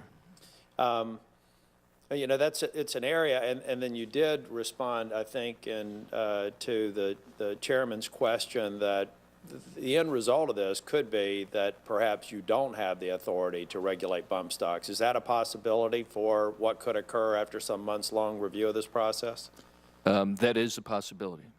So it raises a question about whether or not, you know, the APA is in place to allow rules to be promulgated to get public comment, but the Congress exists to actually move forward sometimes more quickly, and I think it's something that we should all look at rather than wait several months and find out that we may have to act to specifically focus on the bump stock issue. Secretary Wilson, you mentioned in your opening testimony that there were some 10 databases and manual intensive processes that you're looking at as a part of your investigation. Is that within the Air Force or the whole of DOD, or a little bit of both? Senator, it's both. It's across 4 agencies, Air Force, DOD, and then, of course, those that are at the FBI. As you're going through this investigation, you're looking at the specifics, you know, of what occurred recently in Texas and how we put a gun in the hand of somebody who shouldn't have had one. But Are we doing a more holistic view to see the systemic problems? And Mr. Fine, I'm going to lead into a question with you, but I mean, it's one thing to take a look at who made mistakes, the individuals who made mistakes in this particular case. But there seems to be a number of other of these processes that we're going through that just, thank God, have not resulted in the kind of outcome that we saw in Texas. Where does your investigation focus on this specific matter, or are we looking more broadly about a lot of people potentially not doing what they should be doing? Senator, we found both a problem at that local detachment, but also a more systemic problem. And our review has not just looked at the root causes in this particular case, but also what are the systemic problems and things that need to be fixed. Mr. Fine, when we're looking at the whole of DOD, I mean, there may be some rational basis for more than one database, because I don't know the nature of the databases, how else they may be used, but have we done any work to make recommendations about how we consolidate, streamline, and automate these processes? We have looked at that in general. There is an enormous number of information technology systems within the Department of Defense. There's an enormous number of databases. Even in the financial statements, there's differing systems, and that is a problem in the Department of Defense. There needs to be more standardization. There does not need to be customization for each service or each agency, and there does need to be, in our view, a broader look at the systems. In this case, in response to your question to Secretary Wilson, we are looking at the policies, practices, and procedures all throughout the Department of Defense, not just in the Air Force, as Secretary Wilson is looking at, but in the Army, the Navy, the defense agencies. It's a critical problem all throughout. I would also say, too, that it's not only a problem in the Department of Defense. It's not only a problem in the state and local governments. I'm quite certain from my experience it's a problem in other federal agencies as well, whether it's the Department of Homeland Security, or the Treasury Department, or the Marshal Service. We need to look at that, too. And I actually think that we should take a look at a whole of government with respect to this challenge, a whole of government approach. And I will say, in deference to Senator Kennedy, oftentimes we're going to have people come before this committee and point at dumb that may be going on in an agency or bad decisions. But my guess is some of the promulgation of these databases and these processes relate to dumb past decisions of Congress that have not properly funded or instructed the whole of government or the DOD to modernize. And I think we all need to recognize that there are some things that we need to do to properly resource and properly focus the agencies, and we own that problem. It's not something you can fix if you're handed a less than optimal environment to do what I know every single one of you want to do, and the majority of the people who are working in the agencies. Thank you, Mr. Chair. Senator Coons. I'll defer to Senator Blumenthal. Senator Blumenthal. Thanks, Mr. Chairman, and I want to express my thanks to you and the ranking member for holding this very, very important hearing, and my colleagues from Nevada and Texas for their very heartfelt and moving statements. I can tell them, as we approach the 5th anniversary of Sandy Hook, that they will continue to look in the eye the families and loved ones of victims who died in those massacres for years to come and feel the same sense of heartbreak and grief, but also the families and loved ones of victims of gun violence who die one by one in our communities, on our streets, in neighborhoods across the country, in every community in this country, 90 every day still as a result of gun violence. And that's why I want to thank particularly the groups that are represented here today and the individuals who have come, because they reflect and represent the victims across the country who know from their personal experience the toll that gun violence takes and how preventable, truly preventable it is. And that's why I have joined with Senator Cornyn and others on the NICS fix legislation, with Senator Feinstein on bump stock legislation, but also generally to extend background checks to purchases that are uncovered now, 40% or more of all gun sales around the country, as well as other measures, these are just the beginning that can make our neighborhoods and streets safer.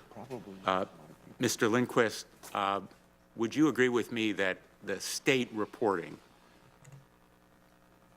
of convictions and other dispositions is abjectly inadequate currently? It is lacking, yes, Senator. And something should be done immediately and urgently to fix a broken reporting system. Would you agree?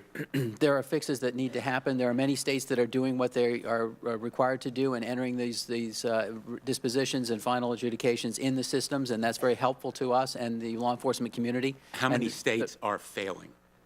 There are a number. I don't have the exact number in front of me, Senator, but I can Would get you that. agree with me that it, in fact, is a majority of states? I don't know if it's a majority of states by number. It might be a majority representative of the population. In one way or the other, it is putting our people in danger, correct? Yes, sir, it is. And it's putting law enforcement in danger. Yes, sir, it is. They are the ones who, as often as ordinary citizens, are at the other end of that gun that's facing them in the possession of someone who should be barred from having it. That's correct. Has the Department of Justice, so far as you know, taken a position on the NICS fix legislative proposal? I don't believe we have it as yet. We're still looking at it. Would you personally agree that it should be passed? I don't know if I haven't read the entire thing, but as I see it, it has a lot of benefits to it. Thank you.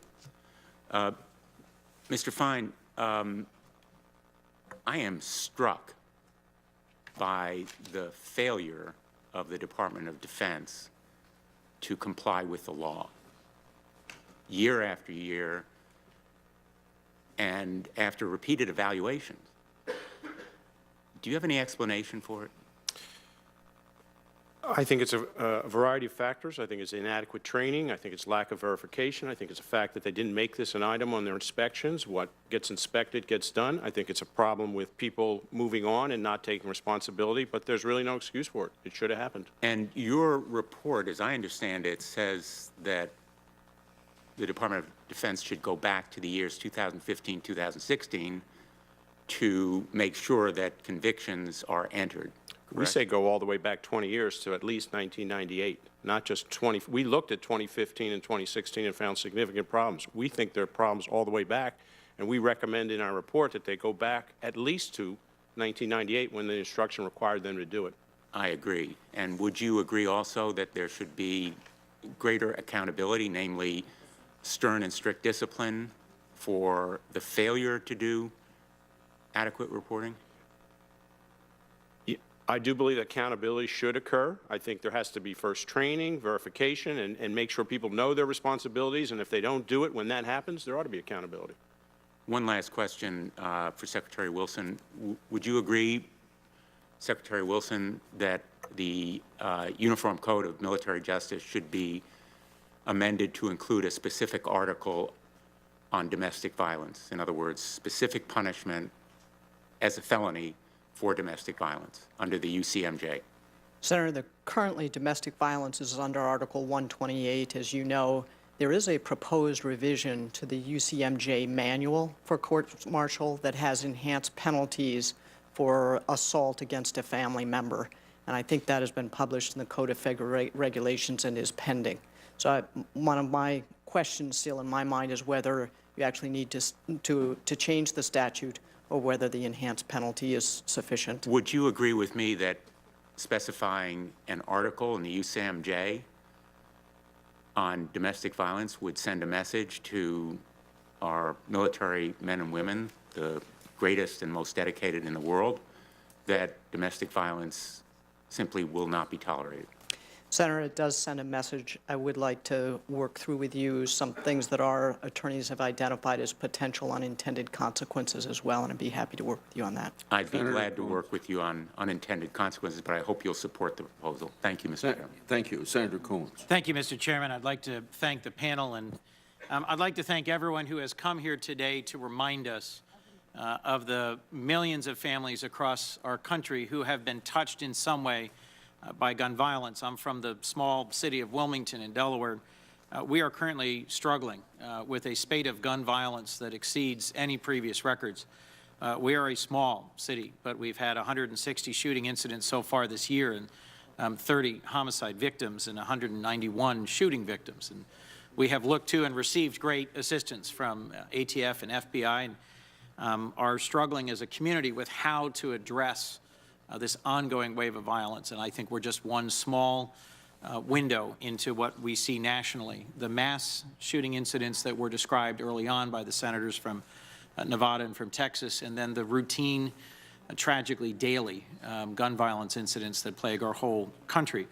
And I am hopeful that we can make some bipartisan progress. That's why I've co-sponsored Senator Cornyn's Nix Fix bill and Senator Feinstein's bill on bump stocks. I want to pursue a line of questioning, if I might, Mr. Lindquist, that Senator Feinstein began earlier about NICS denials. It is a crime to try and buy a firearm if the law prohibits you from having one, right, both federally and in many states? Yes, sir. And how many of these try and buy crimes are prosecuted federally every year, do you think? I don't know the answer to that, Senator. But you would agree with me that if a person tries to buy a firearm but is denied because they have failed a background check, they are likely to then go somewhere else and try and get a gun? That's possible. Possible or likely? I don't know the answer to that. It's possible. It'd certainly be a good predictor that someone is in the market for a weapon if they try and are denied. It can be a predictor, yes, sir. So wouldn't it be helpful to state and local law enforcement, to federal law enforcement, if they knew about that person and their illegal attempt to gain a weapon, even though being a person prohibited, before they succeed in getting a gun another way? It can be helpful, yes, sir. Well, in my home community, that's the sort of thing I am hoping we can find a bipartisan path towards solving. A recent FBI report found that last year alone, there were 4,000 instances where individuals were permitted to purchase a firearm despite their not being cleared by the background check process. That's a 10-year high, if I understand correctly. Why is the number of NICS failures increasing so much, Mr. Lincoln? Senator, I don't know the exact reasons for that. My supposition is the fact that the numbers of background checks have increased astronomically.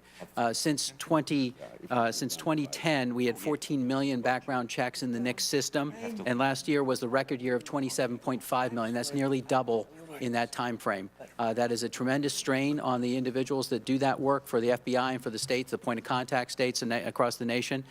So the 3-day background check, the 3 business days that we are allowed under the Brady Act, that sometimes gets stretched with those volumes like that. That's the only reason I can think of off the top of my head that would lead to those purchases being allowed. In other words, the firearms dealer, according to the Brady Act, after the 3 business days, and we have not gotten back to them because we've asked the jurisdiction for further information, that they can sell that firearm according to the Brady Act. So that firearm can be sold. At that point, if we get the disqualifying information, we immediately get that back out, and that's why those 4,000 weapons were retrieved at that point. Well, and if I might, Mr. Brandon, requests by the FBI to recover an unlawful firearm are particularly dangerous because we're asking an ATF agent to confront a person prohibited who is known to now possess 1 or more weapons. Do you agree with me that these NICS failures and then the attempts to redress them in the field are particularly dangerous for law enforcement officials? Yeah, Senator Coons, thanks for the question. And my executive team and I, in 2015, made it a priority of retrieving delayed denials. In fact, I have a monthly briefing, a monitored case briefing, where we track every division and we see how it's trending up and down. To A.D. Lindquist's comment about the volume of sales, you know, you're going to have more people delayed denial. But it will shed some light on it. There may be the perception that all these people are violent felons. I mean, they're prohibited and so forth. And sometimes, though, it will come back that they're not prohibited. And so we have to do a thorough investigation. But my affirming to you, Senator, that it's a priority to ATF, and it's we own it. And so I have an expression that's you know, pure ATF, one ATF working on pure ATF, and delayed denials get our full attention. Well, it seems to me, if I might, just in closing, say this is an area where I hope there's broad bipartisan agreement that we should be providing the resources you need in FBI and ATF and in state and local law enforcement to make sure that people who should not have access to firearms under our current laws don't, that we are coordinating and reporting between federal agencies and state and local law enforcement, and in particular that where someone who is prohibited is denied an opportunity to purchase a firearm, that information is shared in a way that is appropriate and actionable, because the best way to stop gun violence is to make sure that those who, under our current laws, are not allowed to have firearms do not easily get access to them. So thank you very much for your testimony. Thank you, Mr. Chairman, Ranking Member, for today's hearing. I think this is an important issue for us to work on. Senator Arano. Thank you, Mr. Chairman. I thank all the panelists for coming today.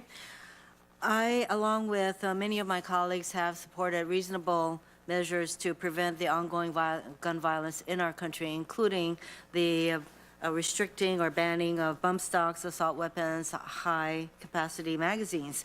I would like to follow up on a question that was asked by Senator Blumenthal, because I do have a bill that the Department of Defense is not objecting to that would close the loophole in reporting to the NICS system, and that has to do with the fact that in 2012, Devin Kelly, who was the Texas church shooter, had been convicted in a general court-martial on assault charges.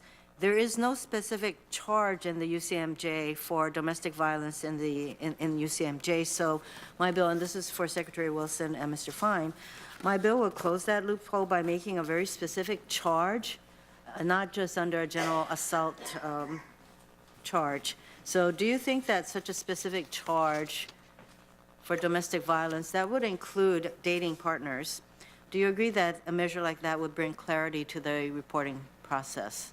Secretary Wilson, Mr. Fine? Senator, this case should have been reported and was not. The disposition of this case is actually clearly marked as a crime of domestic violence. So it should have been reported and was not. With respect to how it would help or hurt the reporting in the databases, I'm afraid I can't answer that question for you now. I'd be happy to take a look at the legislation and take the question for the record.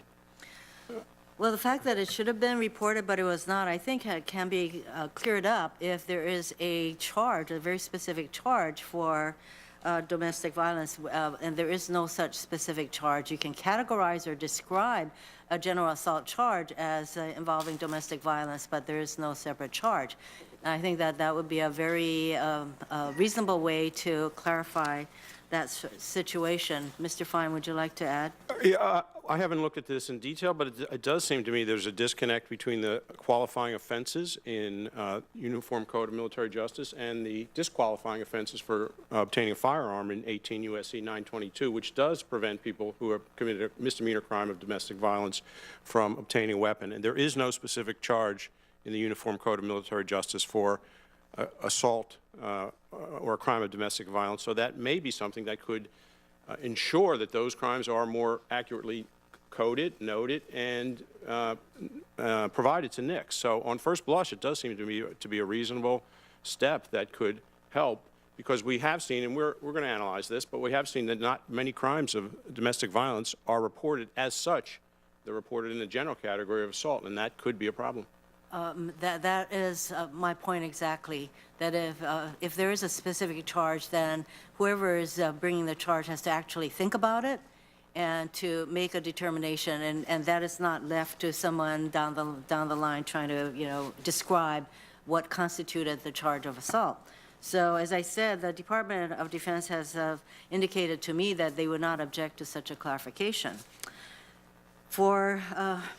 There is a connection between domestic violence and gun violence, and for all of the panelists, why is it important that those convicted of domestic violence crimes be prevented from owning a firearm? Would you care to opine? Any of you? You acknowledge that there is generally a connection between domestic violence and gun violence. There are many studies to that effect. Well, ma'am, I'll take the question. If we have information that someone has a firearm and they have a conviction for domestic violence, and that becomes a priority to us because, again, it shows that, Usually a close partner or a loved one could be at danger, and our whole job is to prevent that, to prevent gun violence from happening.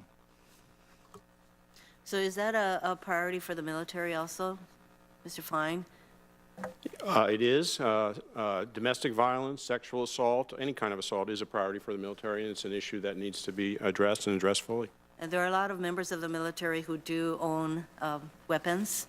And so I would think that it would be a very high priority that should there be any kind of an assault in the background of these individuals, that you are fully apprised of the need to protect the potential victims. Thank you, Mr. Chairman. My mic on. I have one question. Senator Blumenthal has two questions, and then we'll be done with this panel. I'm going to ask Mr. Lindquist and Mr. Fine, when DOD Inspector General issued a report in 2015 showing that the Department of Defense had serious NICS reporting issues, what did the Obama administration do in response? Either one of you. Start out and then answer. Both of you answer it. Well, I don't know what the Obama administration did. What we made the recommendations to the services, and it's quite clear that the services did not take appropriate action to follow up on those recommendations. Mr. Lindquist. I don't have that answer in front of me, Senator. I came in office here in April, so I didn't look back that far to see what was taking place there. Would you answer in writing? We can, yes, sir. And then I'll have two questions I'm going to submit to the panel for answer in writing. Senator Blumenthal. Thanks, Mr. Chairman, and I will be very brief because we have a panel afterward, but I would like to pursue questions in writing with all of you subsequent to this hearing. Let me just say, in listening to the testimony from this panel, an excellent panel this morning, I am reminded of all of the work that I have done, and I know other former U.S. attorneys and attorneys general have done with the FBI and the ATF. And I just want to express my thanks to you and to the men and women who are out there every day, literally putting their lives on the line. I can remember well one of the highlights of my service as U.S. Attorney, which was a trial that I did with the ATF involving an agent who worked undercover at extraordinary personal danger to himself. And I think Americans should be extraordinarily grateful for your service and sacrifice. Mr. Brandon, I want to ask you a quick question about this advance notice, anticipated notice of rulemaking. You've been asked about the time that could be taken by this process. It could be months, but it could be years, because there could well be a challenge after the rule, if there is a rule, is in fact promulgated, correct? That would be true, sir.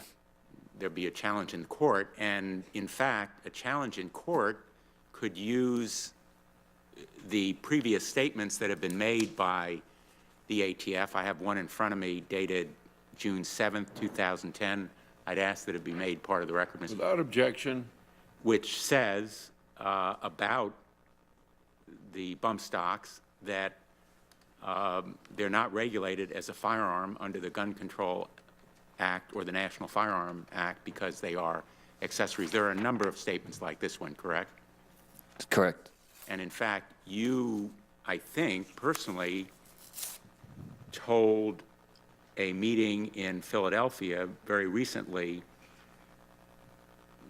that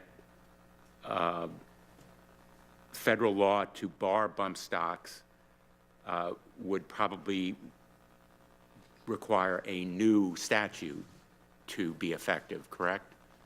I'm not quoting directly, but I think you said, in effect, that present law doesn't cover them. Senator, thank you for the question. And if I recall correctly, what I was saying is that, they're lawful, however, that I've asked for attorneys outside of ATF to take a fresh look at it because I took seriously the letters I received from the senators and from the congressmen and women on both sides to keep an open mind and to do something.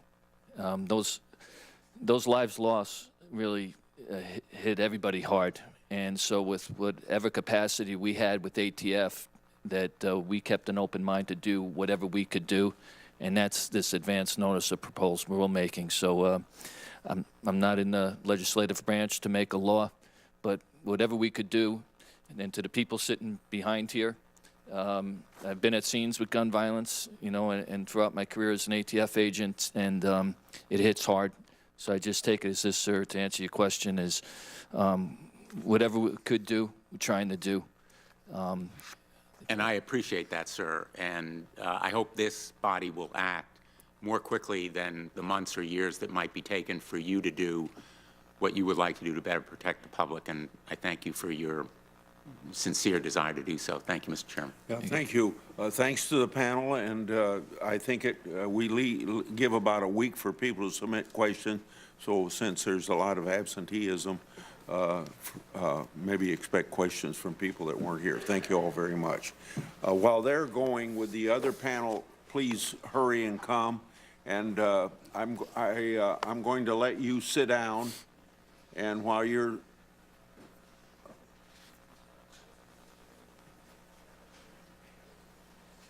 being seated, I'm going to introduce you to save time. On October 1st, Ms. Goose, if I'm pronouncing the name right, was working at the Route 91 Harvest Country Music Festival, Las Vegas, when Stephen Paddock began firing on the festival from the 32nd floor of Mandalay Bay Hotel. When the firing began, this witness did not flee, but instead helped move injured individuals out of harm's way. She then helped comfort a fatally wounded man. Ms. Goose stayed with the man for hours after the shooting, notifying and comforting friends and loved ones. Mr. David Slayton is the administrative director of the Texas courts, been in that position since 2012. In this role, Mr. Slayton is responsible for directing the operations of the Office of Court Administration and serves as the director of the Texas Judicial Council, an organization tasked with continuously studying the organization and procedure of Texas courts and methods of improvement. Mr. Slayton is past president of the National Association of Court Management and was formerly secretary on the board of directors of the Texas Association for Drug Court Professionals.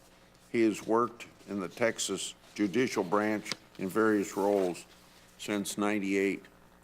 Mr. Holbrook is a senior fellow at the Independent Institute, a think tank based in Oakland, California. He has also taught legal and political philosophy at George Mason University, Howard University, and Tuskegee Institute. Mr. Holbrook has argued cases before the Supreme Court, author of several books on Second Amendment and gun control. One of those books is titled The Founders' Second Amendment, Origins of the Right to Bear Arms, and another one, That Every Man Be Armed, The Evolution of Constitutional Rights. His writings have appeared in several legal journals. Chief J. Thomas Manger has been chief of police in Montgomery County, Maryland since February 2004. He began his law enforcement career in 1977, Fairfax County, Virginia Police Department, ultimately becoming chief of police in '98. During his distinguished career in law enforcement, Chief Manger has received multiple awards, including the James S. Brady Law Enforcement Award, the Community Champion Award for Law Enforcement, a Community Champion Award for Youth Leadership Foundation, and Montgomery County Victims' Rights Foundation Public Safety Award. Additionally, this chief is currently the president of the Major Cities Chief Association, and he also knows very well the chief of police of Cedar Rapids, Iowa, my home state.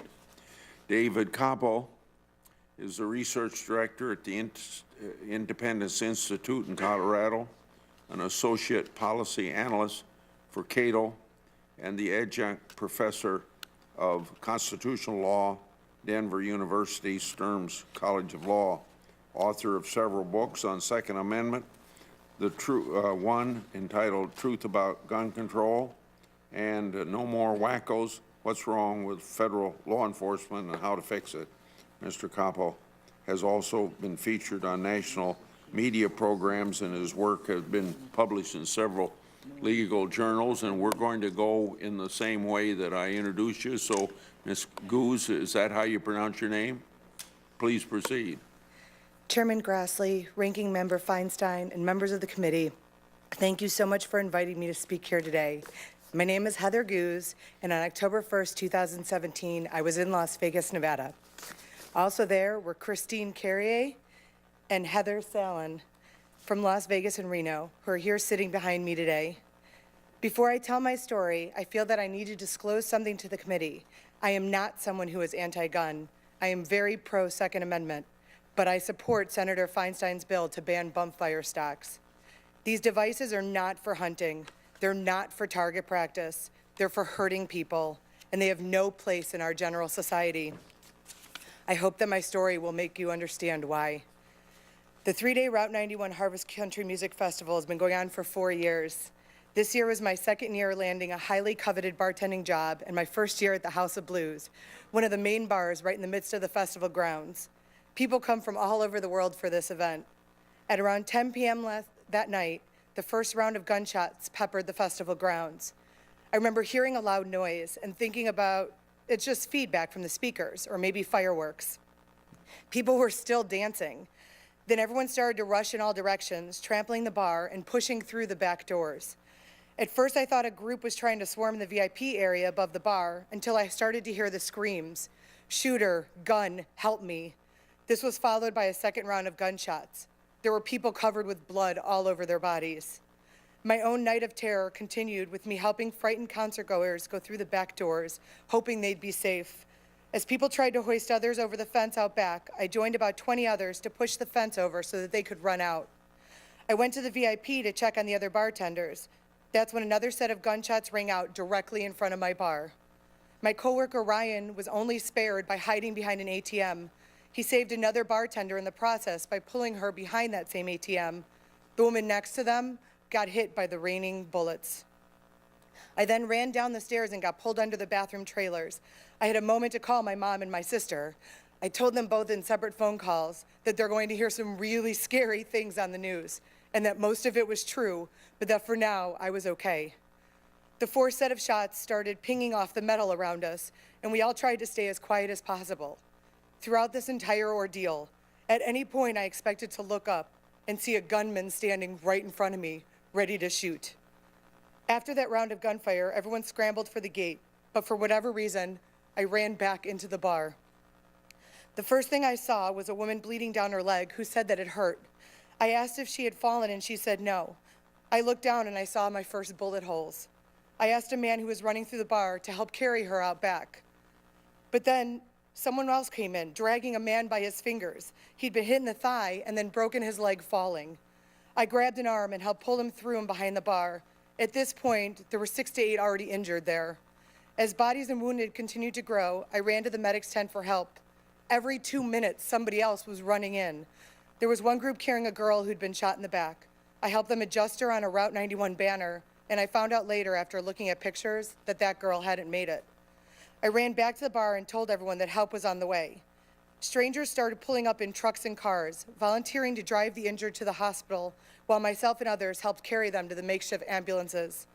At one point, I got called over to hold a jean jacket against a victim's head to try and stop the bleeding. We shouted for him to wake up. He was breathing, but he wasn't conscious. As a car pulled up to load the injured, the jacket fell, and I was left plugging the hole in the victim's head with my bare fingers. That man's name was Chris. He died the next day. I've since found out he was victim Chris Hasencombe.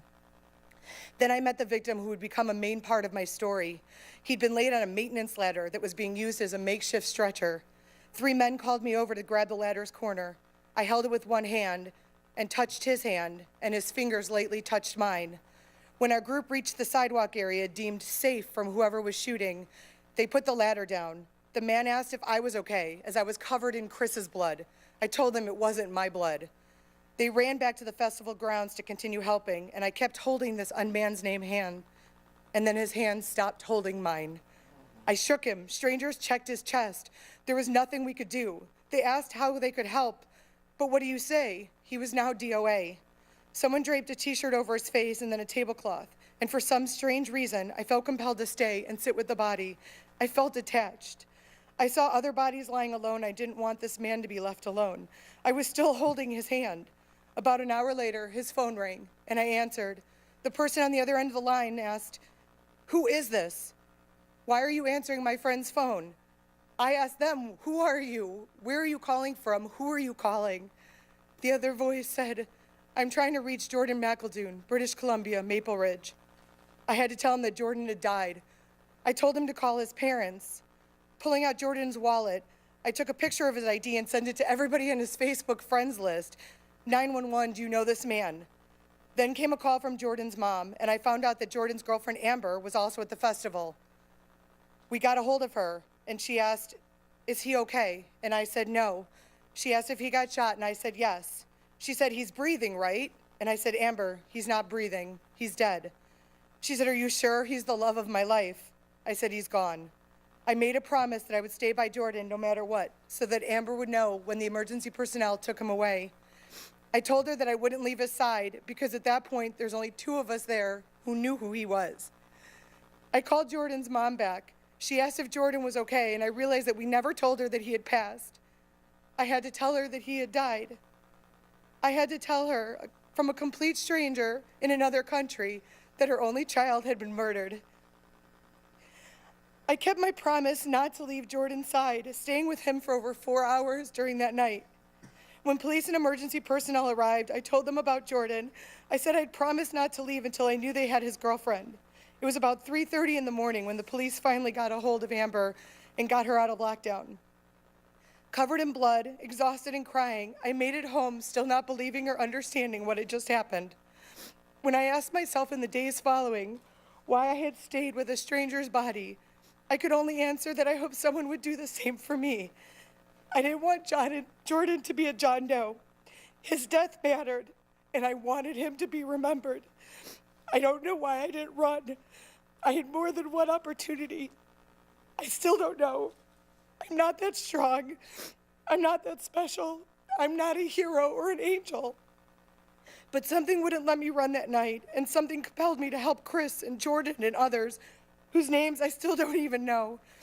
As I mentioned a moment ago, I may have stayed because I hoped someone would do the same for me. I did it because I wouldn't want to be forgotten. But the truth is that none of us want to be forgotten. And I ask that the committee not forget all of the lives that were lost that day, all of the lives affected that day, and all the lives that could be affected in the future. Thank you.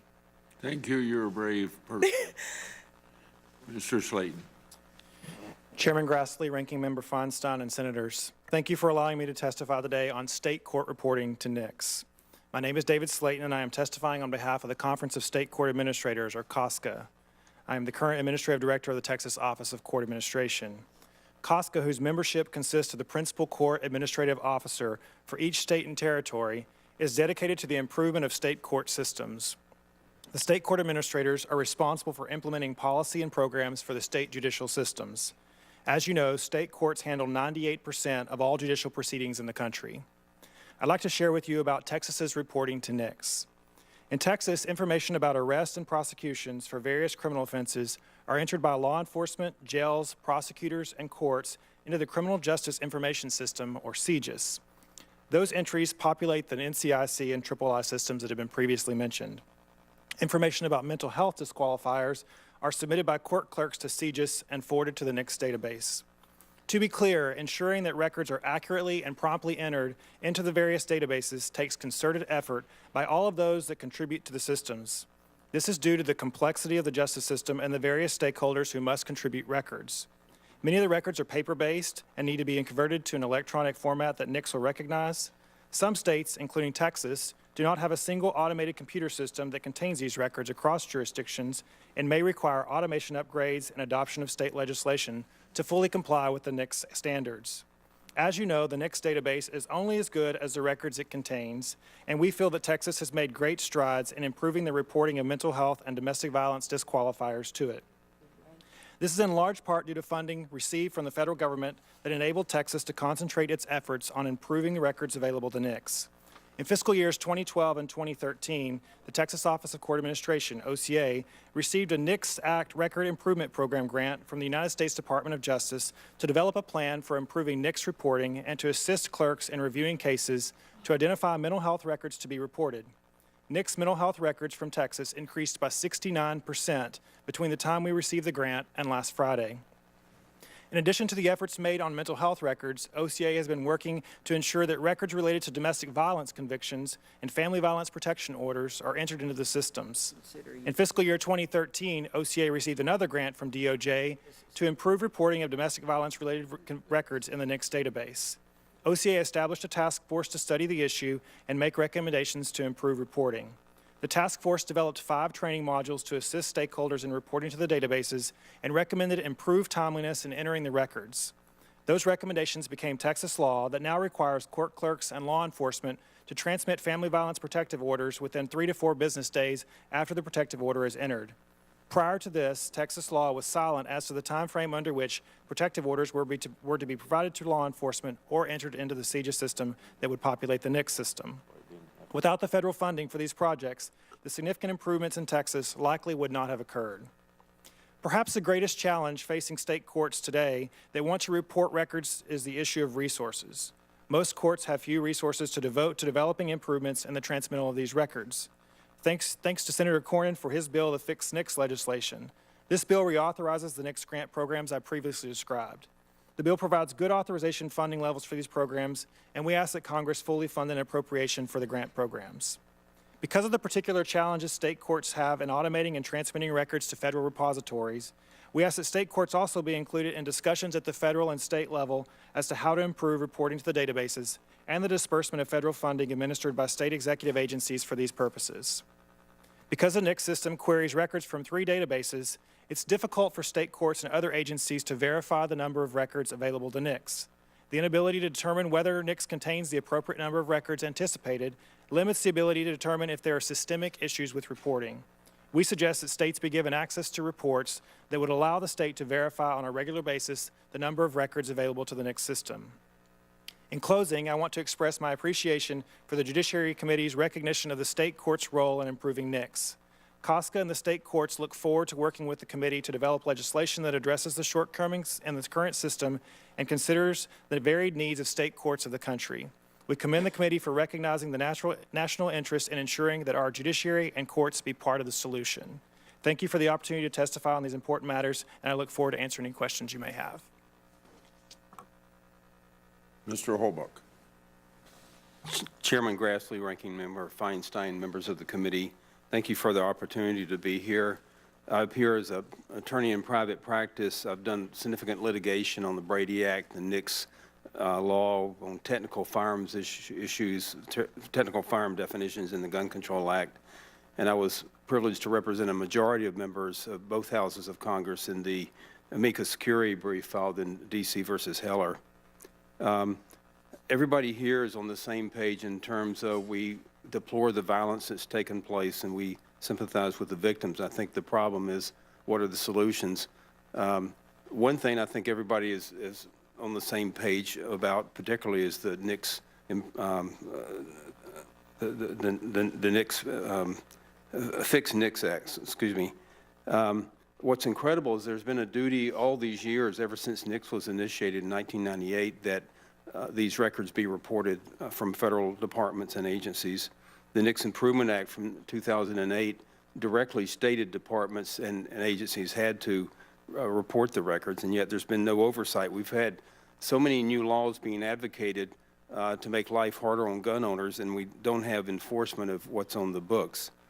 I mean, demoting people or firing them is what you do to discipline employees. And instead, we're to the point we have to threaten that political employees will not get bonus pay if they don't report these records. There are some improvements that could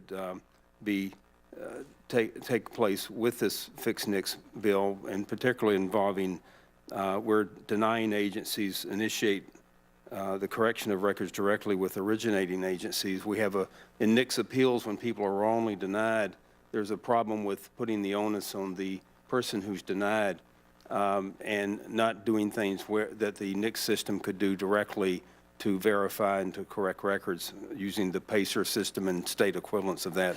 It's kind of a complex issue. I've got it in my written testimony, so I'll move on to the Automatic Gunfire Prevention Act, which doesn't apply to automatic gunfire. It explicitly states that it does not refer to the conversion of semi-auto rifles into machine guns. I think the language that's disturbing in this legislation is it would ban any part that's designed or functions to accelerate the rate of fire of a semi-automatic rifle. If you understand anything about firearms, you understand that trigger pull has a lot to do with rate of fire. You could have a 10-pound trigger pull, and if you put in another part or have a gunsmith change that part so that it's a 3-pound trigger pull so that it's more efficient, more reliable, and more accurate, you're going to increase potentially the rate of fire. There are several other aspects about trigger pull, how smooth they can be. Again, these are gunsmithing terms. The word trigger creep, the more you decrease that, potentially the higher the rate of fire. That raises the question that you could ban any semi-automatic rifle based on a good gunsmithing job. We're not talking about bump fire stocks. We're talking about simple mechanisms of semi-auto rifles. That raises Second Amendment issues. The Heller case held that the Second Amendment protects firearms that are commonly possessed by law-abiding people for lawful purposes, and the majority of firearms, of course, are semi-automatic. There's also a vagueness problem with that definition. How would one know, for example, if you have a trigger pull done, a trigger pull job done, that instead of taking 1.4 seconds to pull the trigger, it might take 1.2 seconds? You would need specialized equipment. You would need specialized knowledge to even have any idea of that. And particularly when we start talking about the penalties here, we've got 10 years incarceration with no willfulness requirement, the same thing you get if you're a felon in possession of a firearm. Moving on to the other concepts, a trigger crank and a bump fire device, we don't even have a definition of those in this legislation. As the ATF acting director noted, some people can learn how to do a bump fire on a rifle without even any special device on it. So you got to have a definition. It's not a conversion kit. You had some discussion about a proposed rulemaking. We have to keep in mind, we always like clarification from ATF, but if it needs to be an interpretive rule, because this body makes criminal laws, not an agency. I'll close just by mentioning that all previous gun control legislation, you either have a gunfather clause or an amnesty for registration. The NFA is passed in 1934, amended in 1968. You had an amnesty so people could register newly defined objects or firearms that would be illegal after that date. Even the so-called assault weapon legislation had a grandfather clause. So when you're talking about incarcerating people for 10 years with no willfulness requirement, we need to have some kind of discussion about what do you do with all those that are out there. And you know, with machine guns, you have a grandfather, and you have those that are registered or continue to be lawful. And you're going to take something that's not even a weapon and give these draconian penalties. There's got to be some kind of way to ameliorate that situation. Thank you, Mr. Chairman. Chief. Chairman Grassley, Ranking Member Feinstein, thank you for holding this hearing. I know it's a very politically sensitive issue, but it's an important one that we need to talk about. I'm here representing local law enforcement. I'm here representing the nation's largest police agencies around the country. And I'm here to speak for the men and women who respond to gun violence every day. I'm here to speak for the victims of gun violence and to speak for the officers who have been killed by gun violence. On behalf of American law enforcement, let me say it's our greatest hope that Democrats and Republicans can come together and adopt issues to protect the public from harm, because public safety should not be a partisan issue. Gun violence continues to be the #1 threat for homicides in major cities. Worse yet, our nation has witnessed a number of devastating mass murders, as the shooting in Sutherland Springs and others we've discussed here today have demonstrated. We need to come together to protect the public. A device that results in a military attack equivalent to a full automatic firing must be stopped. Bump stocks and similar devices have no legitimate sporting or hunting purpose. Likewise, the screening process for individuals looking to purchase a firearm or ammunition has had many loopholes for far too long, and the NICS system must be strengthened. Heather's testimony was profound.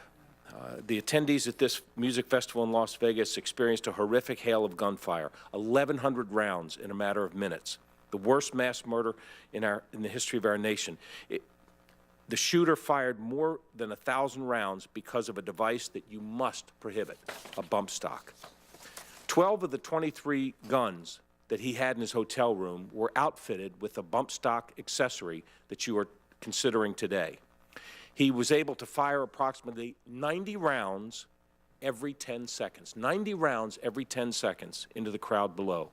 This deadly device has only one purpose. It enables a gunman to fire rounds at a speed equivalent to that of an automatic firearm without removing his finger from the trigger. While it is illegal for private citizens to possess fully automatic weapons, bump stocks are legal under current federal law. The sole and pointless purpose of the bump stock is to accelerate the rate of fire to equal fully automatic firepower. Exactly what Congress has attempted to stop with previous legislation that bars fully automatic weapons. To prevent such horrific mass murders in the future, the Major City Chiefs Association strongly supports Senator Feinstein's proposal to ban bump stocks and similar devices. Today, I'm also entering into the record a letter from Sheriff Joe Lombardo from Las Vegas, in which he likewise calls for action by Congress. The tragedy in Sutherland Springs, Texas, exemplifies a broad systemic weakness in the NICS system. A 26-year-old gunman enters the First Baptist Church, where he murders 26 individuals and injures 20 others. The shooter entered the church wearing tactical gear and carrying an AR-15 pattern Ruger AR-556 semi-automatic rifle. He walked up and down the aisles of the church, firing into the pews. Law enforcement later reported they found 15 empty AR-15 rifle magazines, each one capable of holding 30 rounds. This hearing today, as it's demonstrated, this killer should have been barred from the purchase of firearms or ammunition because of his mental health history and prior criminal convictions. He was charged with assaulting his wife and fracturing his child's skull. He openly made death threats against the superior officers who charged him, and he was caught sneaking various firearms onto the Air Force base where he worked. This case also raises a broader question for the committee. Does the current NICS law adequately cover mental health and domestic violence? The Sutherland Springs shooter was admitted to a mental health care facility in New Mexico after his threats against others and himself. He escaped from that facility and was apprehended, brought back in to be taken for court-martial. It was later found that he used computers at the facility to order numerous weapons and tactical gear. Testimony today has explained the loopholes and failures in NICS, allowing a prohibited person to purchase multiple weapons, despite his military court-martial and discharge. That's why we strongly support Senator Cornyn's proposal to strengthen NICS. A Fix NICS Act of 2017 is a major step to strengthen communication efforts to ensure federal agencies and states will produce NICS implementation plans and correct current deficiencies that result in persons being cleared who should not be allowed to purchase firearms. Houston Police Chief Art Acevedo strongly supports the measure introduced by his senator from Texas, and he goes further to call on Congress to expand background checks. Sheriff Joe Lombardo of Las Vegas also calls on Congress to swiftly adopt this long overdue measure to strengthen NICS. But these incidents that have given rise to this hearing today are only the most recent reminders of what we have already known. We knew it after Charleston, South Carolina, where 9 parishioners were killed by a white supremacist, or Tucson, Arizona, where Congresswoman Gabby Giffords was shot by a deranged shooter, 13 other people injured, 6 people killed. Blacksburg, Virginia, 32 people shot by a mentally ill person who slipped through the process. So today the committee is focused on cases where NICS should have barred a gun purchase from a licensed dealer. But the committee surely recognizes that this is incomplete and only part of the problem. A man was in Morgantown, West Virginia, was able to buy a gun and murder 4 people. He had a previous conviction of a felony kidnapping and sentenced to 10 years in prison for abducting a former girlfriend. This should have prevented him from being able to purchase a firearm or an ammunition, as a background check would have been flagged with his felony convictions. But he was able to buy a 9mm handgun through a purchase on Facebook. As chiefs of police, we asked the committee, why does Congress require background checks for some gun purchases, but not all of them? You should not consider strengthening NICS without also considering how background checks may be expanded to cover all gun purchases. In a letter submitted by Houston Police Chief Art Acevedo regarding the recent Texas shooting, he notes that even if the killer had been barred from buying from a licensed gun dealer, he could have simply purchased the weapon elsewhere. And this is not a controversial topic. In a recent Gallup poll, 91% of Americans said that they would vote for a measure requiring criminal background checks on all gun sales. So I'll close where I began and call for a bipartisan coalition to curb gun violence. We ask that you today make today the beginning of a comprehensive dialogue to strengthen legislation to curb gun violence. The 2 measures before the committee will take us down a path to meaningful reform and protection of the public, and they should also be the first steps toward reducing gun violence. And I will tell you that the chiefs and sheriffs of this country will be with you every step of the way. Thank you. Thank you, Chief. Now, David. Thank you, Chairman Grassley. Push the red button. Thank you, Chairman Grassley, Ranking Member Feinstein. I most recently represented the National Sheriff's Association in the U.S. Supreme Court in the cert petition in the case of Colby versus Hogan, asking to overturn Maryland's excessive arms prohibition laws. I've represented law enforcement, a large law enforcement coalition led by the International Law Enforcement Educators and Trainers Association, the main body for the law enforcement officers who train the rest of law enforcement. I represented them in the Supreme Court in McDonald versus Chicago and District of Columbia versus Heller, and I've represented Colorado's sheriffs and many other law enforcement organizations across the country in support of Second Amendment rights. On the terrible late evening of October 1st, before the TV coverage began, a Twitter user provided a video showing the hotel tower and the crowd. To me, the audio sounded like automatic gunfire. There is still much that we do not know about the crime. We do know that the criminal used bump stocks that allowed him to fire his ordinary semi-automatic guns as fast as a full automatic. Under current federal law, the laws for automatics are very stringent. In District of Columbia versus Heller, the Supreme Court suggested that such guns are not protected by the Second Amendment. If a device makes an ordinary gun capable of sustained automatic fire, then it should be regulated similarly to an automatic itself.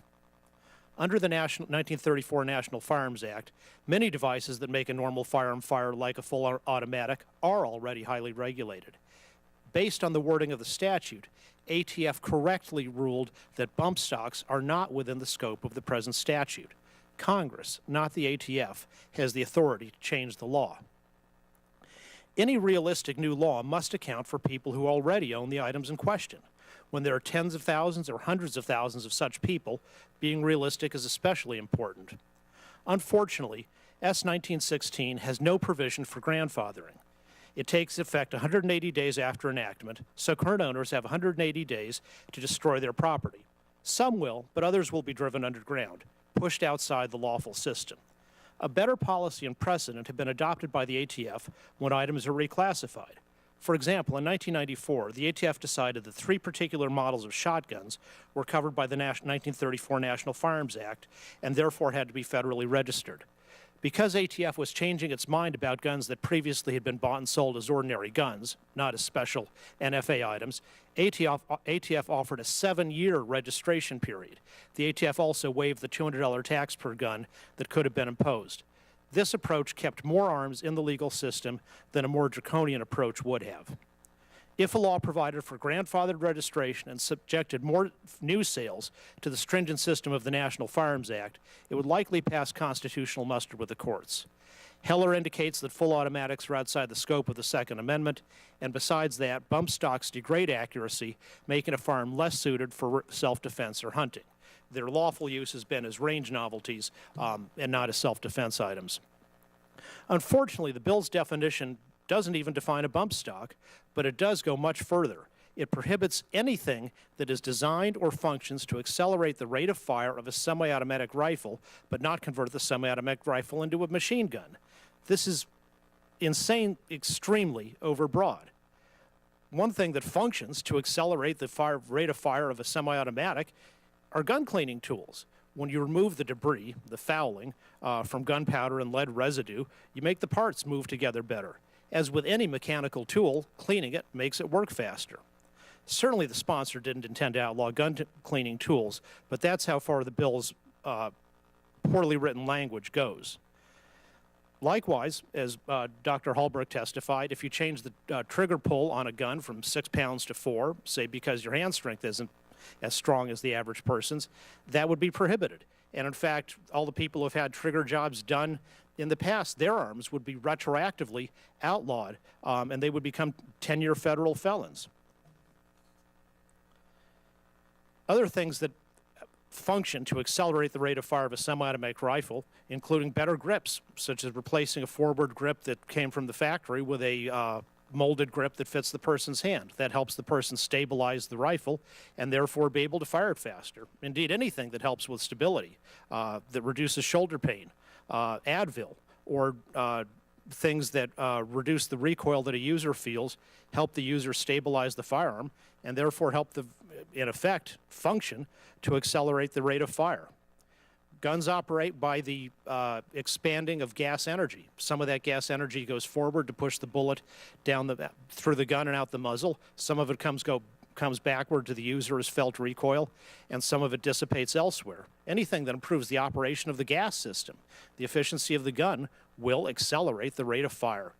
These changes might only be acceleration in the rate of a few thousandths or hundredths or tenths of a second, but they're all captured by the generic catch-all language. The bill would be significantly improved if it were only about bump stocks and not about other items. Thank you very much.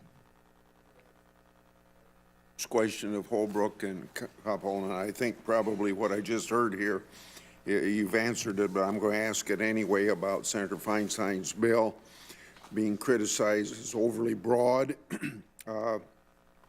In your opinion, would such a law survive constitutional scrutiny? Mr. Holbrook, Mr. Koppel? If it was limited only to bump stocks, or if it included any part that would facilitate? Right now, I'm asking the question on the way it's written. The way it's written, I think it'd violate the Second Amendment because it would ban commonly possessed semi-automatic rifles. That was the Heller test in the Supreme Court case. Then, Mr. Koppel, Yes, and this goes back to a Tennessee Supreme Court case from the 1870s that's been very influential, Andrews versus State, which said that, of course, a part of the right to arms includes gun repair and taking the gun to and place from a place for repair. So by outlawing ordinary repairs and similar modifications, this would seriously violate the Second Amendment. Okay, then a follow-up more generally. Is there a danger that a law or regulation restricting firearms or accessories based on their rate of fire could be used to restrict semi-automatic weapons, and that'd be to the two of you as well? It would potentially ban any semi-automatic rifle. It applies specifically to semi-automatic rifle parts, and any kind of part that's used that's more efficient than some other slower part would be encompassed in this language. Mr. Koppel. Yes, semi-automatics are, there's a big difference between a full automatic and a semi-automatic, just as if I said somebody's a wit, that's different from calling them a half-wit. It makes all the difference. And there's been too much of an effort, I think, sometimes to conflate semi-automatics, which fire only one round when the trigger is pulled, with automatic guns, which fire continuously. but bump stocks are something that takes things over the line and turns a normal gun into something that effectively fires as fast as a full automatic. So legislation which respects due process but restricted bump stocks would not violate the Second Amendment, and I think would be reasonable. Okay. To you, two of you again, on ATF announcing that they going to see if they can issue regulations and whether or not they're going to issue regulations. In your analysis, how might bump stock fit in the current statutory definition of machine gun? Well, I should let you answer that question. Well, there's two types of opinions that ATF has set forth. A bump stock that doesn't use any mechanical device like a special spring would not be a machine gun conversion kit. There's an ATF ruling, I cite the number in my testimony, where ATF found that because of the use of a spring that makes the mechanism work more in an automatic way, that type of bump stock would be encompassed in the machine gun conversion kit language. But one that's, when you look at the ATF letters about approving other bump stocks that do not have any such function, where you end up with a manual movement that's required for every shot, equivalent to a single pull of the trigger. And so that's why the word bump stock itself is ambiguous. Mr. Coble, you have anything to add? Yes, the National Firearms Act of 1934, as amended, defines a machine gun as something that fires 2 or more rounds by a single function of the trigger. That's the statute that ATF has to apply. It doesn't seem that a bump stock fits within that. It doesn't, you're still getting, it doesn't make one trigger pull fire multiple rounds. So I'll be intrigued to see if how ATF works its way through that statutory language, given the high level of Chevron deference used by the courts. Sometimes very imaginative readings of statutes have been upheld by on judicial review. Again, to the two of you, what should be done if bump stocks with them that have already been purchased by consumers? And that'll be my last question.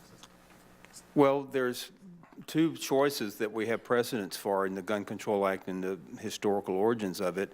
Number one, you could allow bump stocks to be registered and grandfathered, as was done multiple times by this body. In 1986, you had more an expansion of the machine gun conversion kit definition, for example, and you had a grace period in which they were allowed to be registered. Any after that date could not be manufactured. Or you could have complete grandfathering of those that were in existence on the date of enactment or the effective date, as was done with magazines and semi-automatic rifles that were banned under the 1994 legislation. So you could have a grandfather clause that's completely, the ban doesn't apply to anything made before that date, or you could have a registration system, as with the NFA, where you would register items up to that point. Do you have anything to add, Mr. Coble? If there's no grandfathering, then the items get driven into the black market, which could make things more dangerous. Okay. Senator Feinstein. Yeah, thank you very much, Mr. Chairman. I want to point out that California has had a law in effect since January 1, 2012, which essentially says a manual or power-driven trigger activating device constructed and designed so that when attached to a semi-automatic firearm, it increases the rate of fire of that firearm. And that is prohibited, and there has been no case brought in court against it. I'm not wed to any language. What we tried to do was make this simple, direct, and understandable. And anything in it can be changed. But the point is that it's unlawful for any person to import, sell, manufacture, transfer, or possess a trigger crank, a bump fire device, or any part, combination of parts, component, device, attachment, or accessory that's designed or functions, and here's the key, to accelerate the rate of fire in a semi-automatic rifle. but not convert the semi-automatic rifle into a machine gun. So I can certainly change language, but I think that this is worthy. It was drafted by attorneys who know their stuff, so we will see. But Chief, I wanted to thank you, and I wanted to thank your organization. You always have been stand-up, and it's really appreciated. Everything in this area is tough to get done, and it's just an amazing thing as I sit here and I see what happens in this country, and it gets worse and worse and worse, and the bodies can't step up and do anything about it. This is one small thing that could be done, that could make a change, that hopefully could keep these things off the market. But I really want to say something to you, Heather. I've had occasion, just in a small way, to find a colleague of mine that had just been shot to death.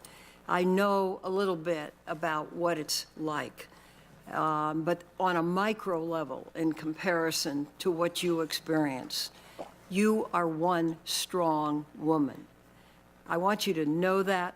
I want you to feel it. I want you to hold your head high. What you did, most people could not. And I am just so proud of you. And so I want to say, on behalf of all of us, thank you, thank you, thank you. Thanks, Mr. Chairman. Thank you, Mr. Durbin. Senator Durbin. And let me join the chorus, Heather, because I know you're a native of Illinois, grew up there, and thank you for telling your story. I'm sorry that you had to tell it, but we need to see that these gun tragedies are real human beings who are dying in front of us, and we need to do more to stop it. We have two tragedies here. We have the tragedy in Las Vegas, the tragedy in Texas, which have been referred to, in two different circumstances, a little bit different circumstances. In one, the man in Texas never should have had a firearm. The system failed. But the system is not perfect, nor is it designed to be even close to perfect. There are loopholes in the system. There are ways to avoid a background check and buy a gun. I know that. 40% of the crime guns used for murder in the city of Chicago come from adjoining jurisdictions and gun shows where there's no background check. So to say we're going to fix NICS, the only way to really fix NICS is to make sure it applies to every firearm sale. Otherwise, we're going to say, TSA, just check every other airline passenger. That'll be good enough. We would never say that. When it comes to the sale of guns, we say that in America. The other thing, though, is just the nature of the weapons involved. Assuming the Second Amendment constitutional right to bear firearms, does anyone imagine, and I'm sure everyone realizes what I'm saying is an exaggeration, that our founding fathers thought that gave an American citizen the right to own a firearm that discharged 480 rounds in that church in Texas and 1,100 rounds in Las Vegas? How does that fit into the notion of self-defense or the use of firearms for sport or hunting? It doesn't. And I think future generations may take a look at this hearing and play it back and say, my goodness, they were walking around the obvious. There are weapons there that have only one purpose: mass killing. That's what it's about. It doesn't have anything to do with shooting ducks or deer. If you needed that kind of weapon to shoot a deer, you ought to stick to fishing. You know, that is a fact. And we seem to have agreed, nobody argues with the notion of banning automatic weapons. No one said that's unconstitutional, at least I don't think so. We accept that. But when you can take a semi-automatic weapon and make it virtually an automatic weapon, now we've got a big debate here as to whether that's banning Advil, as Mr. Coppell drew an analogy. I'll remember that one for a long time, in terms of whether or not you could have repetitive use of a firearm. I don't get that argument. I don't get it at all. And I'll tell you something else. Today it's bump stocks, tomorrow it'll be something else. Tomorrow it'll be something else. I was on your assault weapons bill. How many years ago was that, Senator Feinstein? 1993. Well, I think that was the right thing to do, and it ended up that the firearms industry just invented their way around your bill. They'll invent their way around bump stocks, too. so they can find another way for people to discharge hundreds, if not thousands, of rounds killing innocent people. We've got to come to grips with the reality here.